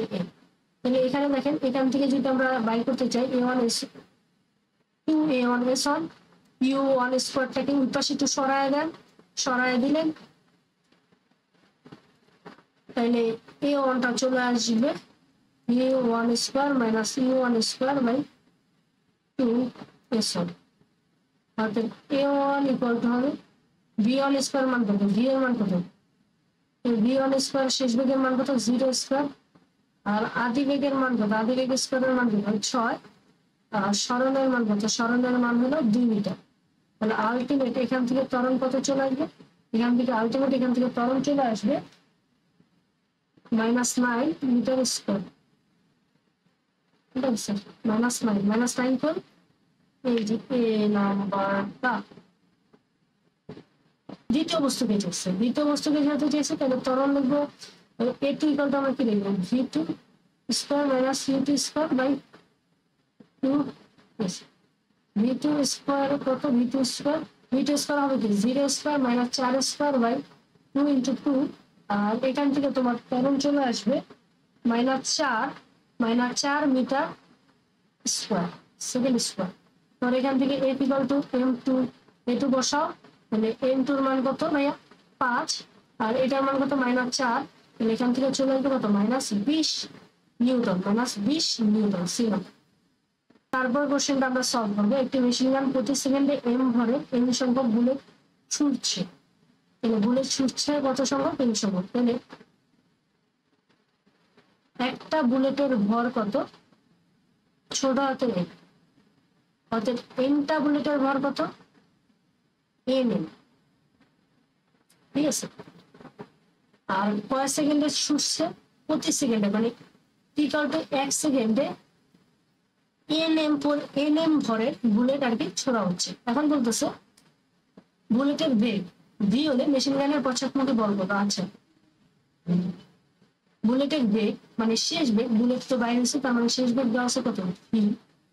আর বুলেট মেশিন গানটা আদিতে কি ছিল? স্থির ছিল, মানে কত হবে? 0 হবে। আদি বেগ কত হবে? 0 হবে। যে f ইকুয়াল টু কি ছিল? m এ ছিল, m কত? nm। আর আমরা ত্বরণ কি জানি? শেষ বেগ মাইনাস আদি বেগ ইন্টু t। তাহলে m n আর v এটা কত? 0 দেখি t। আচ্ছা, m n আর v ভাগ t, t এর মান কত second? 1 second. m n v x নিচে বসে বলতেছে যে 500 কেজি ভরে গাড়ি আছে, ঠিক আছে।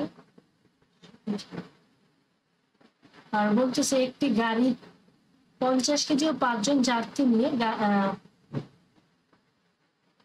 নিয়ে 30 মিটার পার সেকেন্ড বেগে চলন্ত অবস্থায় হঠাৎ 100 মিটার দূরে গিয়ে থেমে যায়। তার মানে এখানে আবার কতজন যাত্রী আছে? 5 জন যাত্রী আছে, প্রতিজনের ভর কত? 50 কেজি।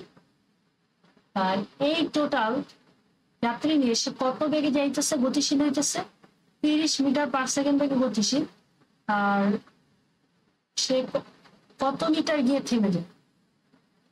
সে 100 মিটার যায়, আবার কি হয়ে যায়? থেমে যায়। তার মানে এখানে এসে সে কি হয়ে গেল? থেমে গেল। তাহলে এখানে তার বেগ কত হয়ে গেল? 0 হয়ে গেল। এখন বলতেছে যে ঘর্ষণজনিত বলের মান কত, আসলে ঘর্ষণজনিত বলের মান কত এটা জানতে চাইছে। দেখো এই বস্তু এই গাড়িটা কি করবে, এফ বলে সামনের দিকে অগ্রসর হবে, আর গাড়িটাকে এই পয়েন্টে এসে কি করে দিছে, থামায়া দিছে। আচ্ছা গাড়িটা কখন থেমে যাবে, ঠিক তার বিপরীত দিকে একটা বল প্রয়োগ করলে গাড়িটা থেমে যাবে, আর সেই বলটার নাম কি, ঘর্ষণ বল। আর আমরা জানি ঘর্ষণ বল কাজ করে গতির বিপরীতে। এখন দেখো এখন তুমি কি জানো, এফ ইকুয়াল টু আমরা লিখতে পারি ঘর্ষণ বল, এই দুইটার সমান হইলে গাড়িটা কি হতে হবে। এখন আবার আমরা কি জানি এফ ইকুয়াল টু এম। আচ্ছা এখানে এখানে দেখো বেগটা শুরুতে কি ছিল, শুরুতে ছিল 30, তারপর কত হয়ে গেল 0। আচ্ছা এখানে যে ত্বরণটা বসাবা, দেখো এখানে বেগ কত ছিল, শুরুতে 30 ছিল, তারপর হ্রাস পেয়ে কত হয়ে গেছে, 0 হয়ে গেছে। তাহলে এখানে কি হয়েছে, মন্দন হয়েছে না। মন্দন হইলে আমরা কি করবো, V square equal to U square minus 2as use করবো, U square minus V square. তাইলে এস ইকুয়াল টু কত, U square minus V square by কত, আচ্ছা এ বাই কত চাইতেছি 2s, কারণ এফ ইকুয়াল টু কত এম, আর ত্বরণের জায়গায় কত বসাবা, U square minus V square by কত 2s। এম এর মান বসায় দাও, এম এর মান কত ভাইয়া, 500 প্লাস 5 গুণ 50,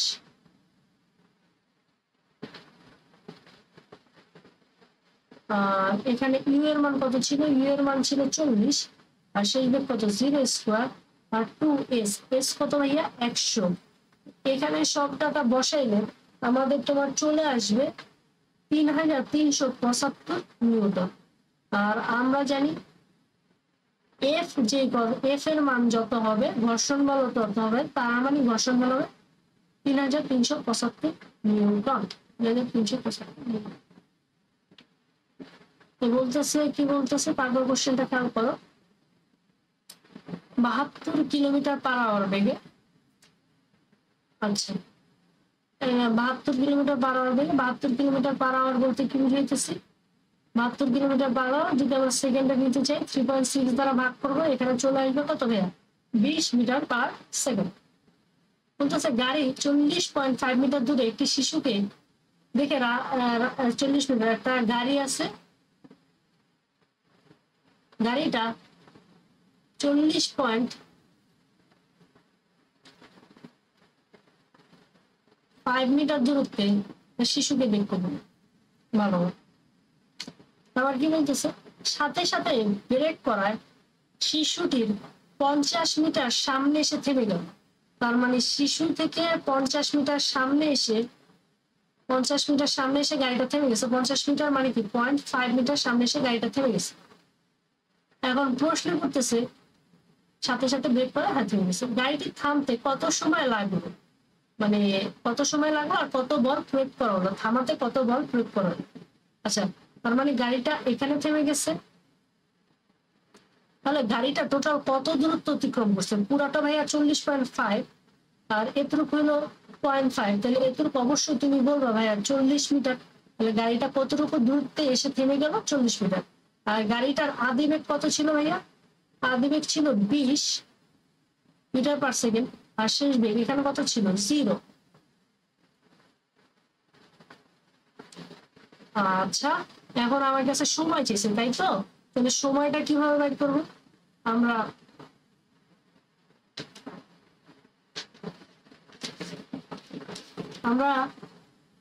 বল যদি প্রয়োগ করতে চাই তাহলে এফ ইকুয়াল টু আমরা কত জানি, এম জানি। এখান থেকে ফার্স্টে ত্বরণটা বাইর করে আমরা বলটা বের করি, তারপর বাকিটা কাজ করি। এই ইকুয়াল টু কি জানি, এই ইকুয়াল টু জানি আমরা, যেহেতু হ্রাস পাইছে তার মানে এখানে কি হয়েছে, মন্দন হয়েছে। আর এখানে কোথাও ত্বরণ সম্পর্কে যেহেতু মন্দন হয়েছে, তাহলে আমরা কোন সূত্রটা ইউজ করবো, V square equal to U square minus 2as। তখন শুরুতে কত ছিল, শুরুতে বেগ ছিল 20, তারপর বেগ হ্রাস পেয়ে কত হয়েছে 0 হয়েছে। এই সূত্রটা ইউজ করবা, তাহলে এই ইউজ করলে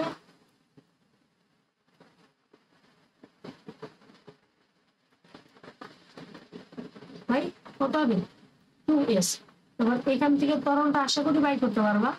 তখন ইউ এর মান কত 20, আর শেষ বেগ কত 0, আর সরণের মান কত, দেখো কত মিটার দূরত্ব, 40 মিটার, অর্থাৎ ত্বরণ ইকুয়াল টু কত হবে 5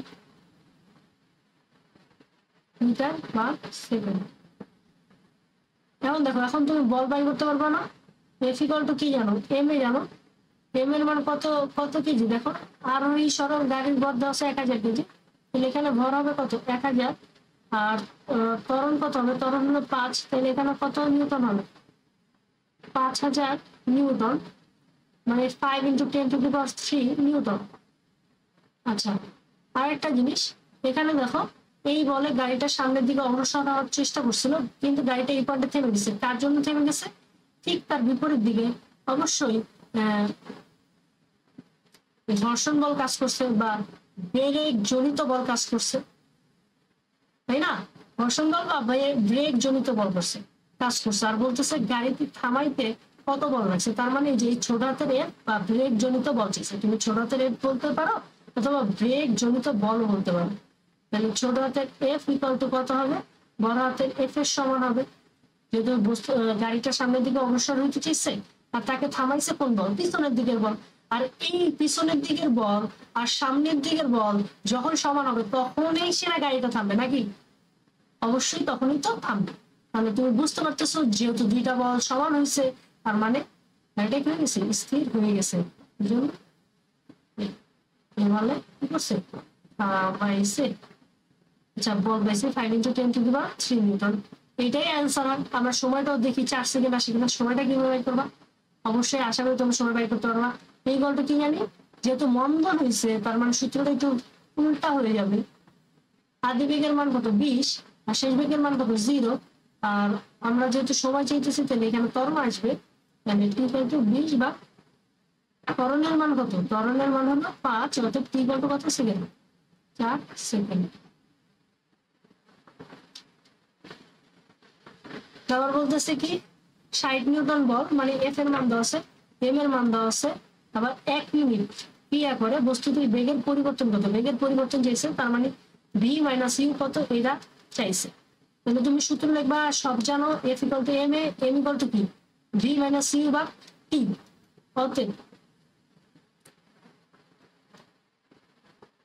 অতএব এটা লিখতে পারো F T M V minus U. So b minus u equal to ft by t m, b minus u f কত, f হলো 60 আর t কত 1 মিনিট, 1 মিনিট মানে কত সেকেন্ড 60 সেকেন্ড, আর m কত কেজি 30 কেজি, অর্থাৎ b minus u equal to কত 30 metre per second. এই কোশ্চেনটা যদি খেয়াল করি, বলতেছে যে একটি নল থেকে 2 মিটার পার সেকেন্ড বেগে পানি বের হচ্ছে, মানে এখানে একটা নল আছে, এই নল থেকে পানি 2 মিটার পার সেকেন্ড বেগে বের হইতেছে, তারপর বের হয়ে কি হচ্ছে দেওয়ালকে আঘাত করছে, বের হয়ে যে এখানে এই যে দেওয়ালটা আছে, এখানে একটা দেওয়াল আছে, দেওয়ালকে এই যে পানির ফোঁটাগুলো আঘাত করছে। আবার বলতেছে নলের প্রস্থচ্ছেদের ক্ষেত্রফল 0.03, মানে এই প্রস্থচ্ছেদের যে ক্ষেত্রফলটা আছে সেটা হলো 0.03 মিটার স্কয়ার। আর এখানে বলতেছে ধরা যাক পানি দেয়াল থেকে ফিরে আসছে না, মানে যখন এই যে দেয়ালকে আঘাত করলো তারপর আর পানি ফিরে আসছে না, তার মানে এই পয়েন্টে এসে তার ভ্যাগটা কত হয়ে গেছে 0 হয়ে গেছে, তার ভেলোসিটিটা 0 হয়ে গেছে। সে কত মিটার পার সেকেন্ড বেগে বের হয়েছে, 2 মিটার পার সেকেন্ড বেগে বের হয়েছে। আচ্ছা, এই যে এখান থেকে এখানে মানে যে সংঘর্ষ, যে এখান থেকে এই যে পানি যে বের হয়েছে আর দেয়ালে যে আঘাত করছে, এখান থেকে এখানে যেতে যে সময়টা অতিক্রম করছে সে সময়টাকে ধরলাম ছোট হাতের টি। আচ্ছা, এখান থেকে যে এখানে গেছে সে সময় যেই দূরত্বটা অতিক্রম করছে সেই দূরত্বটাকে আমরা ধরলাম এল। আচ্ছা বলতো এখানে এই পর্যন্ত সে এই যে এখান থেকে এখান পর্যন্ত যেতে তার বেগ কত ছিল 2 ছিল, কিন্তু যখনই সে দেয়ালের সাথে বাড়ি খাইছে তখন তার বেগ হয়ে গেছে 0। তার মানে এখান থেকে এখানে যে সে যে এই পর্যন্ত যে আসছে, দেয়ালের আগ পর্যন্ত যে আসছে, মানে এল দূরত্ব পর্যন্ত যে আসছে, সেই সময় তার বেগটা কত ছিল ইউ ছিল, কিন্তু যখনই সে দেয়ালের সাথে বাড়ি খাইলো তার বেগ 0 হয়ে গেছে। তার মানে সে যে দেওয়াল থেকে বাড়ির আগ পর্যন্ত মানে যে এল দূরত্ব পর্যন্ত সে যে সময়টা পাইছে সেই সময়টা টি ছিল, আর সে দূরত্বটা অতিক্রম করছে সেটা ছিল এল, আর সে যে বেগটা পাইছে সেই বেগটা ছিল ইউ। তাহলে তোমরা কি জানো, দূরত্ব ইকুয়াল টু বেগ গুণ সময়, তাহলে এল ইকুয়াল টু কি জানো, ইউটি। আচ্ছা, এতটুকু আমরা পাইছি। আর এখানে দেখো, এখানে বলতেছে দেয়ালের উপর পানি কি পরিমাণ বল প্রযুক্ত করছে, দেয়ালের উপর চাইছে। আমরা কি জানি, আমরা সূত্র জানি, এ যেহেতু প্রযুক্ত বল চাইছে তাহলে এফ ইকুয়াল টু এম এর সূত্র। আবার এখানে কিন্তু ডাইরেক্ট কোনো ভর দেওয়া নাই, কিন্তু তোমার কিন্তু ক্ষেত্রফল দেওয়া আছে। যখনই ক্ষেত্রফল দেওয়া আছে তার মানে এখানে তুমি একটা আয়তন নিয়ে আসবা। আচ্ছা, ভরকে আয়তনে নিয়ে আসার উপায় কি, আয়তন ফরম্যাটে নিয়ে আসার উপায় হলো ভর ইকুয়াল টু জানো ঘনত্ব ইনটু আয়তন। ঘনত্বকে প্রকাশ করি রো দ্বারা, আয়তনকে প্রকাশ করি ভি দ্বারা। আর এ মানে কি ত্বরণ, ত্বরণটা কি দেখো তো, ত্বরণটা কি হবে, ভি ভি মাইনাস ইউ বা টি। এখন খেয়াল করো, রো আয়তন আবার কি জানো, আয়তন ইকুয়াল টু জানো ক্ষেত্রফল ইনটু ওই দৈর্ঘ্য, ক্ষেত্রফল ইনটু কি দৈর্ঘ্য, মানে এর সাথে একটা দৈর্ঘ্য গুণ করে দিলেই হয়ে যায়, বা দূরত্ব, এখানে আমরা এই হিসাবে বলতে পারি দূরত্ব। দেখো এই প্রস্থচ্ছেদের ক্ষেত্রফলটা এ, এটা কতটুকু দৈর্ঘ্য পর্যন্ত বিস্তৃত বা কতটুকু দূরত্ব পর্যন্ত বিস্তৃত, এল পর্যন্ত বিস্তৃত। তাইলে তুমি ক্ষেত্র আয়তন ইকুয়াল টু লিখতে পারবা ক্ষেত্রফল ইনটু দৈর্ঘ্য। আবার শেষ বেগ কত, 0, আর দিবে কিউই রাখলাম। তাহলে এখান থেকে হিসাব নিকাশ করলে rho A L A minus U বা কত টি, এখান থেকে যদি আমরা হিসাব নিকাশ করি তাহলে আমাদের চলে আসবে rho minus rho A U L বা টি। আচ্ছা, এখান থেকে যদি আমরা হিসাব নিকাশ করি তাহলে ইউ ইকুয়াল টু এল বা টি লেখা যায়।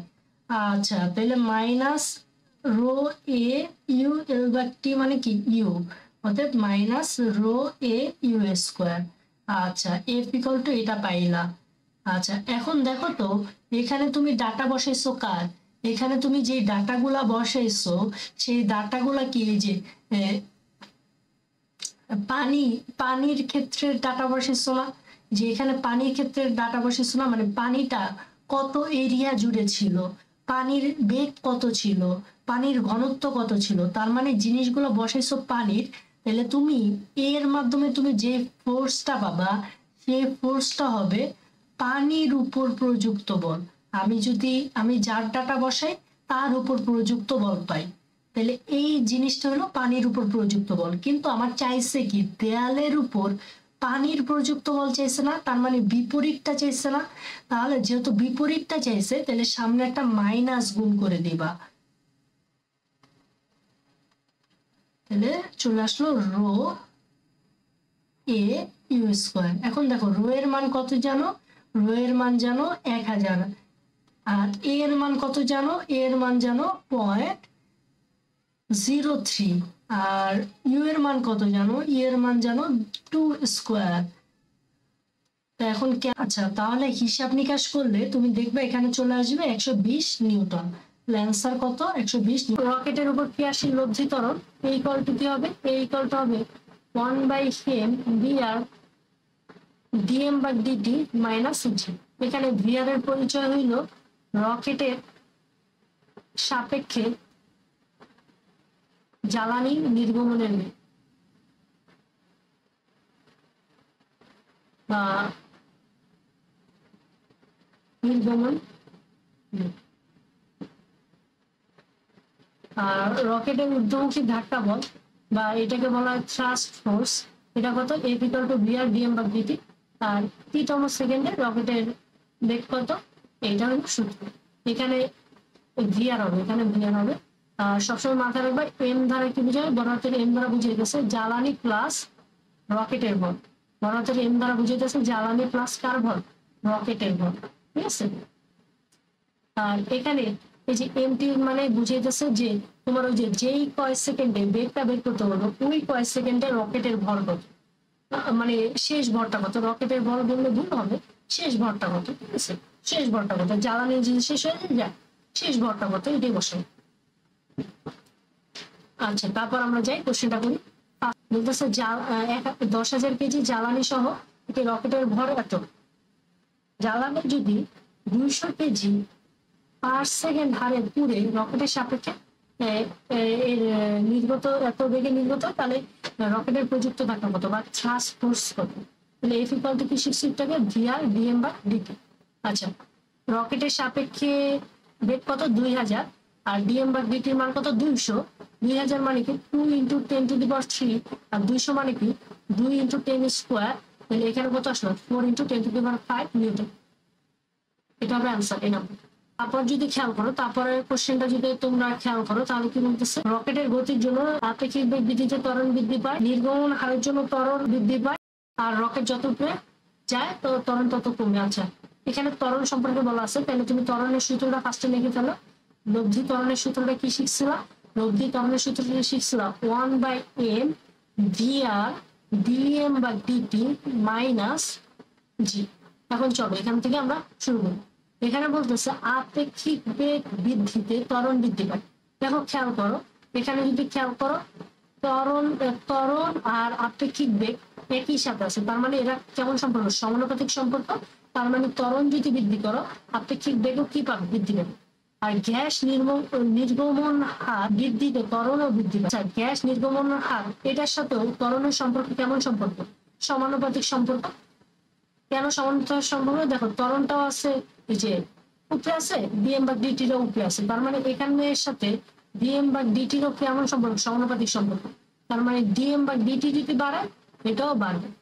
ঠিক আছে, তারপর বলতেছে রকেট যত উপরে যায় ত্বরণ তত কমবে। আচ্ছা, আমরা কি জানি? এফ ইকুয়াল টু কি জানি? এম এ, তাই না? আচ্ছা, আবার এ ইকুয়াল টু কি জানি? এ ইকুয়াল টু জানি F/m। আচ্ছা, রকেট যত উপরে যায় দেখবা যে রকেট যত উপরে যাবে, এই যে রকেটটা যত উপরে যাবে জ্বালানি তত কি হবে? যত উপরে যাবে জ্বালানি তত নিচে পড়তে থাকবে। তার মানে এখানে ভরটা কি হইতেছে? কমতেছে না। কারণ কি? জ্বালানি যত উপরে যাবে জ্বালানি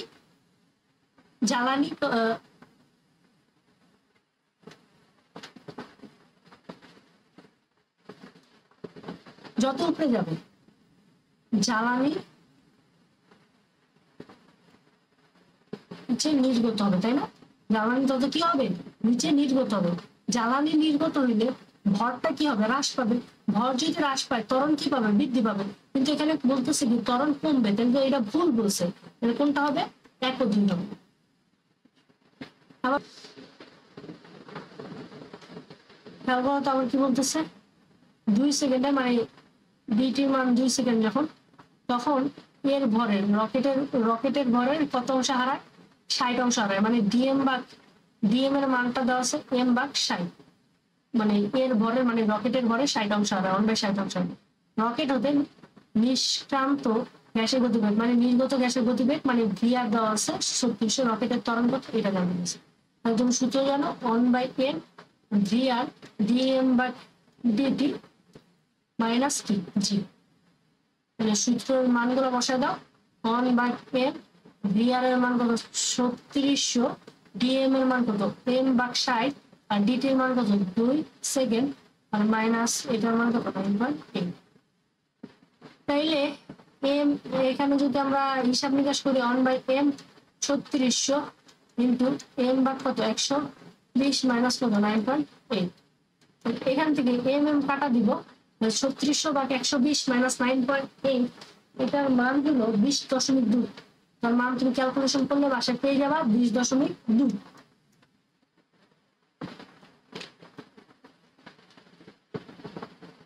আচ্ছা, আনুভূমিক তল সম্পর্কিত। এখানে আনুভূমিক তল নিয়ে আমরা আলোচনা করব।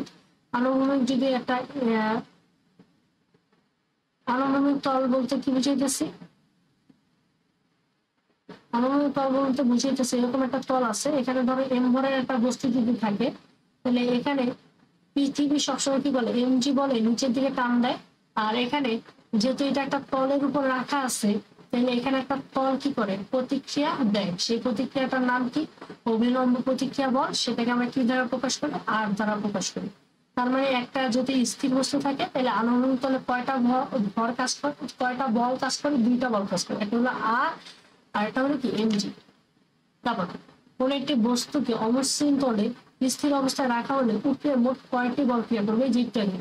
যদি তুমি একটা বস্তুকে স্থির অবস্থায় রাখো তাহলে এম, যেহেতু বস্তুটার ভর যদি এম হয় তাহলে এমজি বলে নিচের দিকে টান দিবে, আর অবিলম্ব প্রতিক্রিয়া উপরের দিকে কাজ করবে তাকে বলতেছে আর। তাহলে স্থির অবস্থায় রাখার জন্য আমার স্থির অবস্থায় রাখা হলে এখানে এই স্থির বস্তুর উপর কয়টা ফোর্স কাজ করতেছে? দুটো ফোর্স, একটা হলো আর একটা হলো কি এমজি। আচ্ছা, তারপর বলতেছে ঘর্ষণ বল ও বস্তুর বেগের মধ্যবর্তী কোণ কত? আচ্ছা, বস্তুর বেগ যদি ডান দিকে কাজ করে, মানে বস্তুর গতি যদি ডানে কাজ করে, ঘর্ষণ বল কাজ করবে কোন দিকে? বাম দিকে। ঘর্ষণ বল কাজ করবে কোন দিকে? বাম দিকে। তাহলে বস্তুর বেগ আর ঘর্ষণ বলের মধ্যবর্তী কোণ কত ডিগ্রি? 180 ডিগ্রি। 180 ডিগ্রি যে কথা, পাই রেডিয়ান সেম কথা। এখানে দেখো পাই রূপে দেওয়া আছে, তার মানে অ্যান্সারটা হবে গণনা করা আছে। বলতেছে সাইকেলের বেগ ও চাকার ঘর্ষণের মধ্যবর্তী কোণ কত? সাইকেল, ধরো একটা সাইকেল চলতেছে, সাইকেল আর সাইকেল চালাইতে চালাইতে সামনের দিকে অগ্রসর হইতেছে, তাহলে গতি কোন দিকে? সামনের দিকে। ঘর্ষণ বল কাজ করবে কোন দিকে? বিপরীত দিকে। তার মধ্যবর্তী কোণ কত হবে? একটা কাজ সাইকেলের গতি কাজ করতেছে ডানে, ঘর্ষণ বল কাজ করতেছে বাম দিকে, তাহলে মধ্যবর্তী কোণ কত ডিগ্রি হবে? 180 ডিগ্রি হবে। বলতেছে দুইটি তলের মধ্যকার স্থির ঘর্ষণ কোণ এত, তার মানে ঘর্ষণ কোণ দেওয়া আছে, থিটা দেওয়া আছে, ঘর্ষণ গুণাঙ্ক চাইছে। আমরা ঘর্ষণ বল সম্পর্কে ডিটেলস থিওরি এটা জানি। আমরা জানি ঘর্ষণ বল F equal to mu into R. এই মিউ এর পরিচয় কি ছিল? মিউ এর পরিচয় ছিল, এটা মানে ছিল কি? ঘর্ষণ গুণাঙ্ক। আর এটা মানে কি ছিল? অভিলম্ব প্রতিক্রিয়া বল। এটা মানে কি ছিল? অভিলম্ব প্রতিক্রিয়া বল। আর আমরা এটাও জানি যদি স্থির থাকে বস্তুটা তখন তাই স্থিতি ঘর্ষণ কাজ করে, সেটাকে বলা হয় এফ এস দ্বারা। তখন আমরা ঘর্ষণ গুণাঙ্ক দেখি মিউ এস, মানে স্থিতি ঘর্ষণ গুণাঙ্ক। আর যদি এফ গতীয় ঘর্ষণ গুণাঙ্ক বলা থাকে তখন আমরা ইউজ করি এফ কে। আর এখানে এই যে মিউ যে লিখলাম, মিউ ইকুয়ালটা আবার লেখা যায় ট্যান থিটা। ঠিক আছে, এই কটা ফর্মুলা ছিল আমাদের। তাহলে মিউ ইকুয়াল টু যদি ট্যান থিটা লিখি, মিউ কে বলতেছে ঘর্ষণ গুণাঙ্ক। তাহলে দেখো এখানে দুইটি তলের মধ্যকার স্থির ঘর্ষণ কোণ, স্থির ঘর্ষণ কোণ মানে থিটার মান দেওয়া আছে কত ডিগ্রি? 60 ডিগ্রি। ট্যান 60 ডিগ্রি মানে কত? √3। ট্যান 60 ডিগ্রি মানে কত? √3, তার মানে এ নাম্বার। আচ্ছা, এখানে কি বলতেছে? এখানে বলতেছে কোন মেঝেতে স্থাপিত 400 কেজি এর একটি কাঠের ব্লকের, ধরো একটা কাঠের ব্লক আছে, আনুভূমিক ভাবে 100 নিউটন, এই যে এখানে বলা আছে আনুভূমিক ভাবে 100 নিউটন বল প্রয়োগ করলে এটি চলার উপক্রম হয়। মানে চলার উপক্রম হয় বলতে বুঝেছে চলবে অবস্থা, মানে চলা শুরু করে না। চলবে অবস্থা, চলা শুরু করে না, মানে কি অবস্থায় আছে? এখনো স্থির অবস্থায় আছে, চলা শুরু করে না, মানে কি অবস্থায় আছে? স্থির অবস্থায় আছে। চলবে অবস্থা কোন দিকে চলবে? সে যেহেতু এই দিকে ধাক্কা দিতে, তাহলে বস্তুটা এই দিকে গতিশীল হইতে চাইবে, কিন্তু এখনো সে গতিশীল হয়নি। আর যেহেতু এই দিকে গতিশীল হইতে চাবে, তাহলে ঘর্ষণ বল কাজ হবে কোন দিকে? তার বিপরীত দিকে।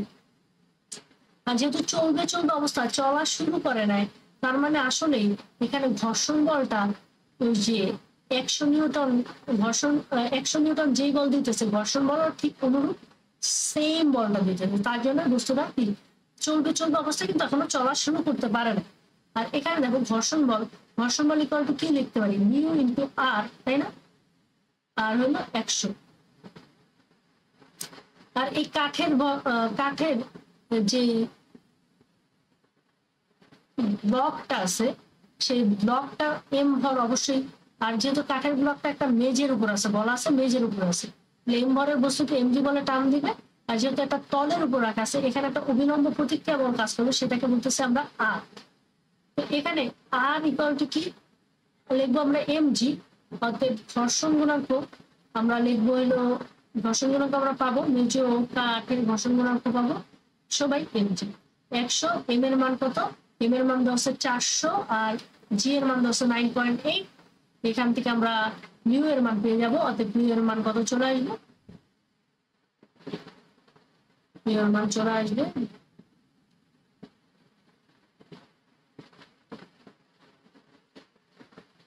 0.03 মিউর মান চলে আসবে 0.03। এর উত্তর আছে না? উত্তর নেই।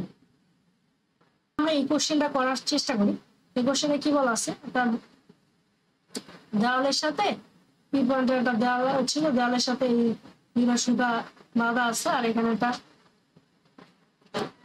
ফ্রেম রাখা আছে, আর ওজন কাজ করতেছে নিচের দিকে। আর এখানে বলা আছে এইটা যে সুতা দিয়ে বাঁধা, সেই সুতার টান দেওয়া আছে টি, এই সুতার টান দেওয়া আছে টি। যেহেতু তারা একই টান, তাহলে আমরা বুঝে গেলাম যে এটা একই সুতা বিশিষ্ট। আর এখানে কোণ দেওয়া আছে থেটা, এখানেও কোণটা হবে কি থেটা। আবার এখানে যেহেতু কোণ থেটা দেওয়া আছে, তাহলে উপরের দিকে কাজ করবে কি টি সাইন থেটা। আর যার আমরা জানি যার সাথে কোণ নাই তার সাথে হয় কি সাইন, যার সাথে কোণ আছে তার সাথে হয় কি কস। আর এই বরাবর কাজ করবে কি টি কস থেটা, আর উপরের দিকে কাজ করবে কি টি সাইন থেটা। আর যেহেতু এই পয়েন্টে এসে বস্তুটা স্থির হয়ে গেছে, বস্তুটা কিন্তু এই যে প্রশ্নে বলা নাই বস্তুটা উপরের দিকে গতিশীল না নিচের দিকে গতিশীল, এরকম কিছু বলা নেই। যেহেতু বস্তুটা উপরের দিকে গতিশীল হইতেছে না, নিচের দিকে গতিশীল হইতেছে না, তার মানে ঊর্ধ্বমুখী বল আর নিম্নমুখী বল কি হবে? সমান হবে। যে ঊর্ধ্বমুখী বল কি দেখো তো, এই যে দেখো টি সাইন থেটা, আর এইখানে একটা টি সাইন থেটা, এখানে একটা টি সাইন থেটা, এটা কিন্তু কি বল। বল আবার কি রাশি? ভেক্টর রাশি। আবার দেখো এরা দুইটা কোন দিকে গতিশীল? উপরের দিকে গতিশীল। তাহলে যেহেতু উপরের দিকে গতিশীল, তাহলে তাদের মধ্যবর্তী কোণ কত হবে? 0 ডিগ্রি হবে। যেহেতু তাদের মধ্যবর্তী কোণ 0 ডিগ্রি, তাহলে ঊর্ধ্বমুখী বল হবে কি জাস্ট নর্মাল দুইটারে যোগ করে দিবা, টি সাইন থেটা প্লাস টি সাইন থেটা করে দিবা। আর নিম্নমুখী বল কি হবে? ডাব্লিউ। তাহলে ডাব্লিউ ইকুয়াল টু কত? 2p sine theta. একটি গাড়ি 400 নিউটনের ঘর্ষণযুক্ত সোজা রাস্তায় 5 মিটার পার সেকেন্ড ধরে চলনত। আচ্ছা, তারপর কোশ্চেনটা ভর দেওয়া আছে 1500 কেজি। গাড়ি 400 নিউটন ঘর্ষণ বলযুক্ত সোজা রাস্তায় 5 মিটার পার সেকেন্ড সমতলের জন্য। তার মানে এখানে একটা গাড়ি আছে, এই গাড়ি, আর প্রশ্ন চাইছে কি গাড়ির ইঞ্জিন কর্তৃক প্রযুক্ত বল কত। তাহলে গাড়িটা কোন দিকে? সামনের দিকে 5 মিটার পার সেকেন্ড ত্বরণে সামনের দিকে অগ্রসর হচ্ছে। গাড়ির সামনের দিকে অগ্রসর হচ্ছে কোন বলের কারণে? তার ইঞ্জিন কর্তৃক প্রযুক্ত বলের কারণে। আর এখানে ঘর্ষণ বল কাজ করবে কোন দিকে? বিপরীত দিকে। আর আমরা কি জানি আকর্ষণে করতেছে কি ইঞ্জিন কর্তৃক প্রযুক্ত বল কত। এই যে এখানে যখন অনেকগুলো ফোর্স চলে আসবে আর ত্বরণ চলে আসবে, তখন আমরা একটা সূত্র জানি, summation of F equal to কি দেয়? এম এ দেয়। নিউটন দি সূত্র শিখাইছিল এরকম একটা। তারপর কি এখানে দেখো যে দিকে ত্বরণ কাজ করে, দেখো বস্তুটা গতিশীল সামনের দিকে, ত্বরণ কাজ করতেছে সামনের দিকে, যে দিকে সব ত্বরণ কাজ করে তার মান বড় হয়, আর বাকিটার মান, বাকি বলগুলোর মান কি হয়? ছোট হয়। আর আমরা কি জানি যদি বিপরীত ডাইরেকশনে থাকে তখন বড় বল থেকে ছোট বলটা মাইনাস করতে হয়। দেখো যেহেতু ত্বরণটা কাজ করতেছে সামনের দিকে, তাহলে কোন বলটা বড়? এই বলটা বড়। তাহলে এই বলটা যদি বড় হয় তাহলে এখানে লিখবা এফ ইঞ্জিন, আর তাহলে এই বলটা কি হবে? ছোট বল, মাইনাস ছোট হাতের এফ ইকুয়াল টু কি এম এ। অর্থাৎ কারণ এই ইকুয়াল টু কি, আচ্ছা এফ ইঞ্জিন দরকার আমার, কি দরকার? এফ ইঞ্জিন দরকার। F engine equal to M A plus কি ছোট হাতের এফ। তাহলে এম এর মান কত ভাইয়া? 1500। আর ত্বরণের মান কত আছে? 5। আর ইঞ্জিনের মান কত আছে? 400। মানে এখান থেকে তোমার 7900 নিউটন। আর এখান থেকে যদি তুমি 1000 দিয়ে ভাগ করো চলে আসবে কিলো নিউটন।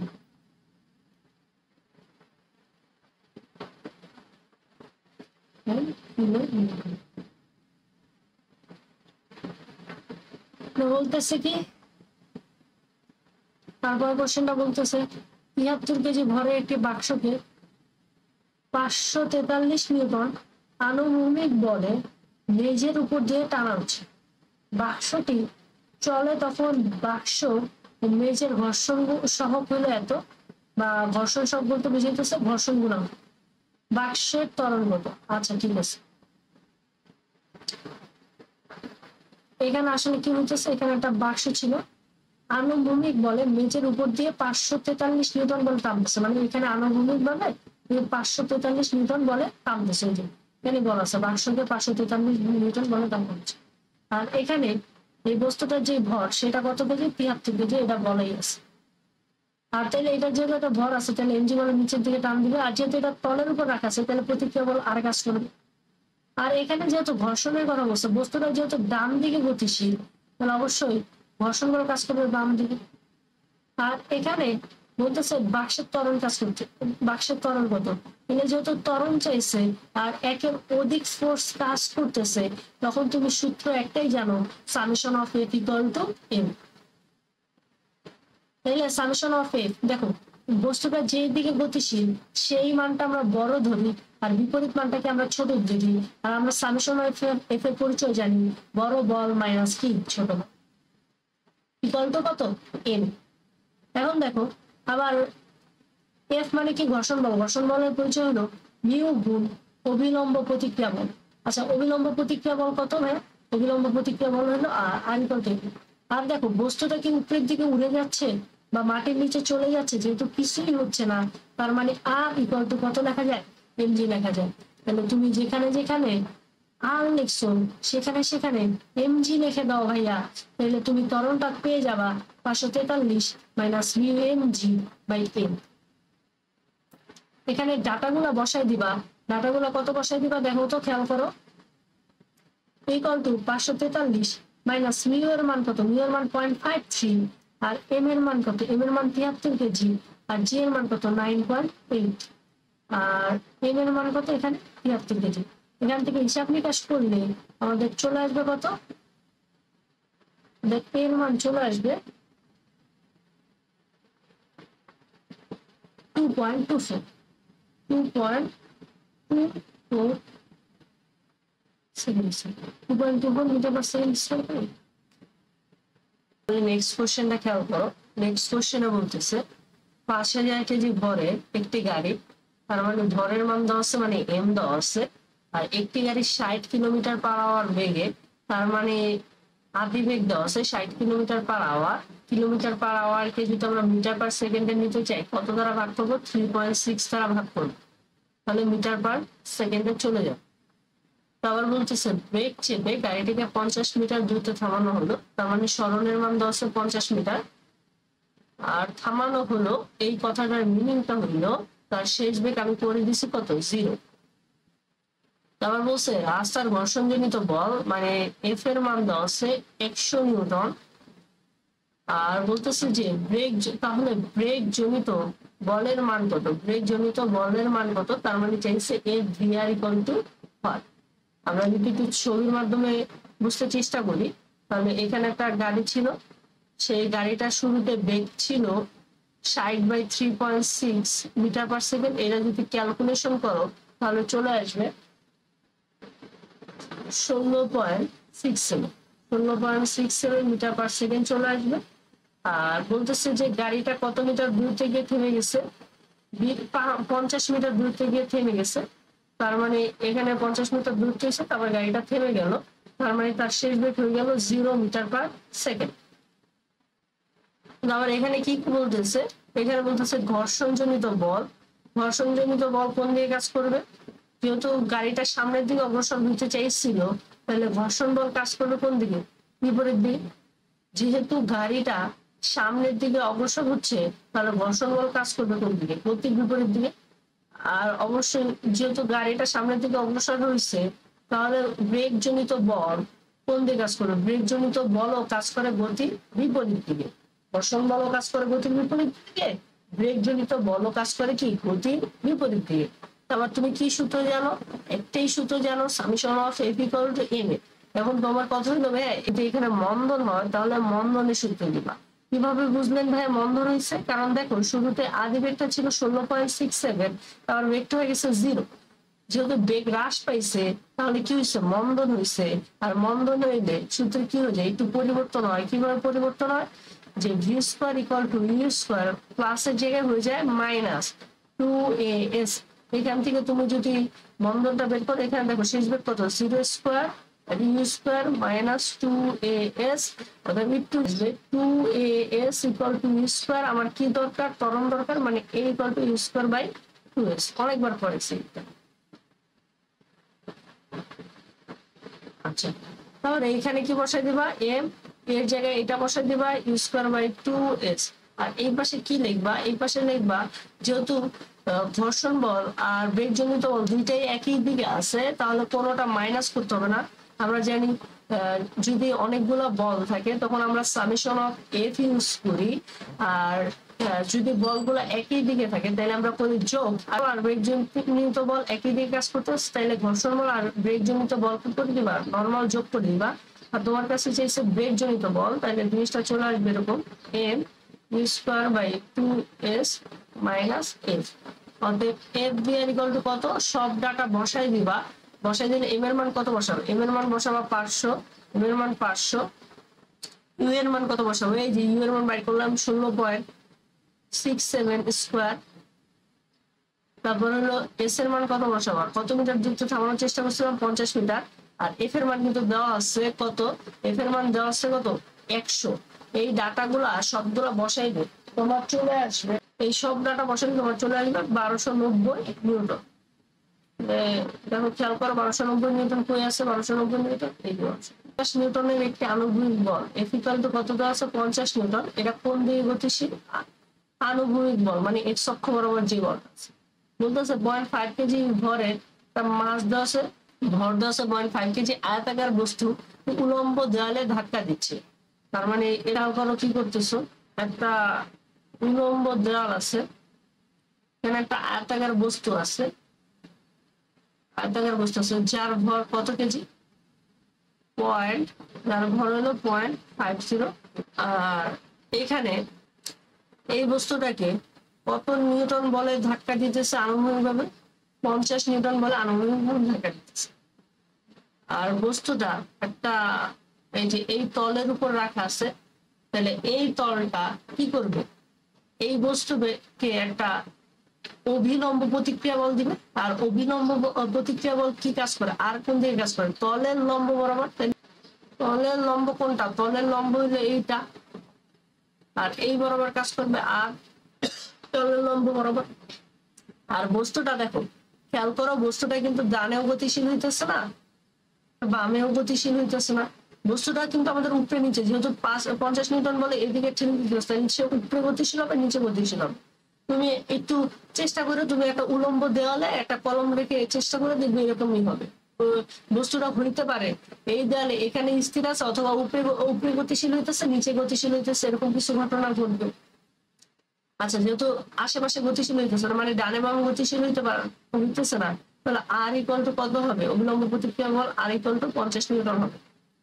আরেকটা জিনিস খেয়াল করো হইলো, আর এখন কি হইতেছে, এখন এখানে আবার দুইটা ঘর্ষণ বল দেওয়া আছে। দেখো মিউ এস ইকুয়াল টু এত দেওয়া আছে, মিউ কে ইকুয়াল টু এত দেওয়া আছে। আমি কোন ঘর্ষণ বলটা ইউজ করবো, এখন তোমার বুঝতে হবে যে বস্তুটা আসলে স্থির না গতিশীল। যদি বস্তুটা স্থির হয় তাহলে তুমি যেই ঘর্ষণ বলটা ইউজ করবা সেটা হলো স্থিতি ঘর্ষণ বল। আর বস্তুটা যদি গতিশীল হয় তাহলে যে ঘর্ষণ বলটা ইউজ করবা সেটা হলো গতীয় ঘর্ষণ। আচ্ছা খেয়াল করো এখানে এম বলের যেহেতু বস্তুটা আছে, তাহলে এমজি কাজ করবে কোন দিকে, খাড়া নিচের দিকে, এই যে এমজি বলে।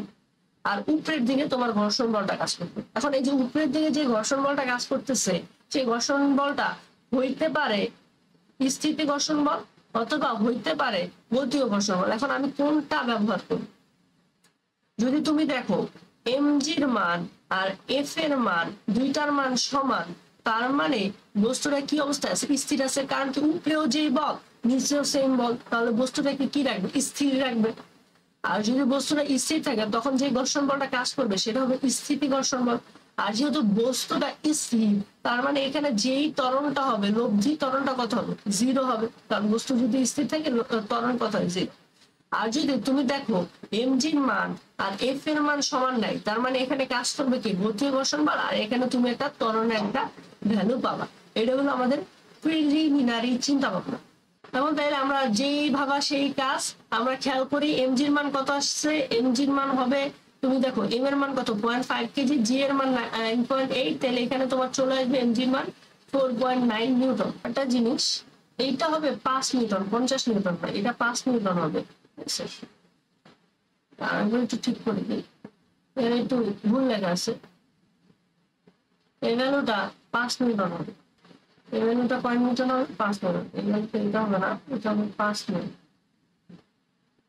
তার মানে আনুমানিকভাবে তুমি কত নিউটন দিতেছো? 5 নিউটন। আচ্ছা, ভুল আসছে, কোশ্চেনে ভুল আসছে, এটা 5 নিউটন হবে, ঠিক আছে?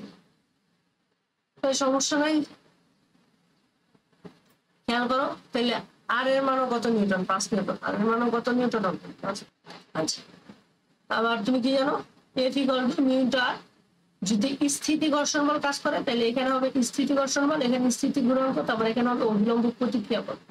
স্থিতি ঘর্ষণ বল কতটা? 0.6, আর আর এর মান কত? 5। তাহলে এখানে যদি তুমি ক্যালকুলেশন করো এখানে চলে আসবে 3 নিউটন। এখন খেয়াল করো এমজির মান আর স্থিতি ঘর্ষণ বলের মান কি না? সমান না। যেহেতু সমান না তাহলে এটা কি নয়? স্থির নয়। কি নয়? স্থির নয়। তার মানে তুমি বুঝতে পারতেছো বস্তুটা গতিশীল। কারণ বস্তুটা কোন দিকে গতিশীল হবে এটা তুমি জানো না।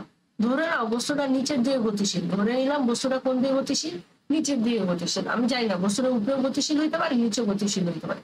যদি উপরের দিকের ফোর্স বড় হয়, মানে এফ কে এর মান যদি বড় হয় তাহলে বস্তুটা উপরের দিকে গতিশীল হবে, আর যদি এম জি এর মানটা বড় হয় তাহলে বস্তুটা নিচের দিকে গতিশীল হবে।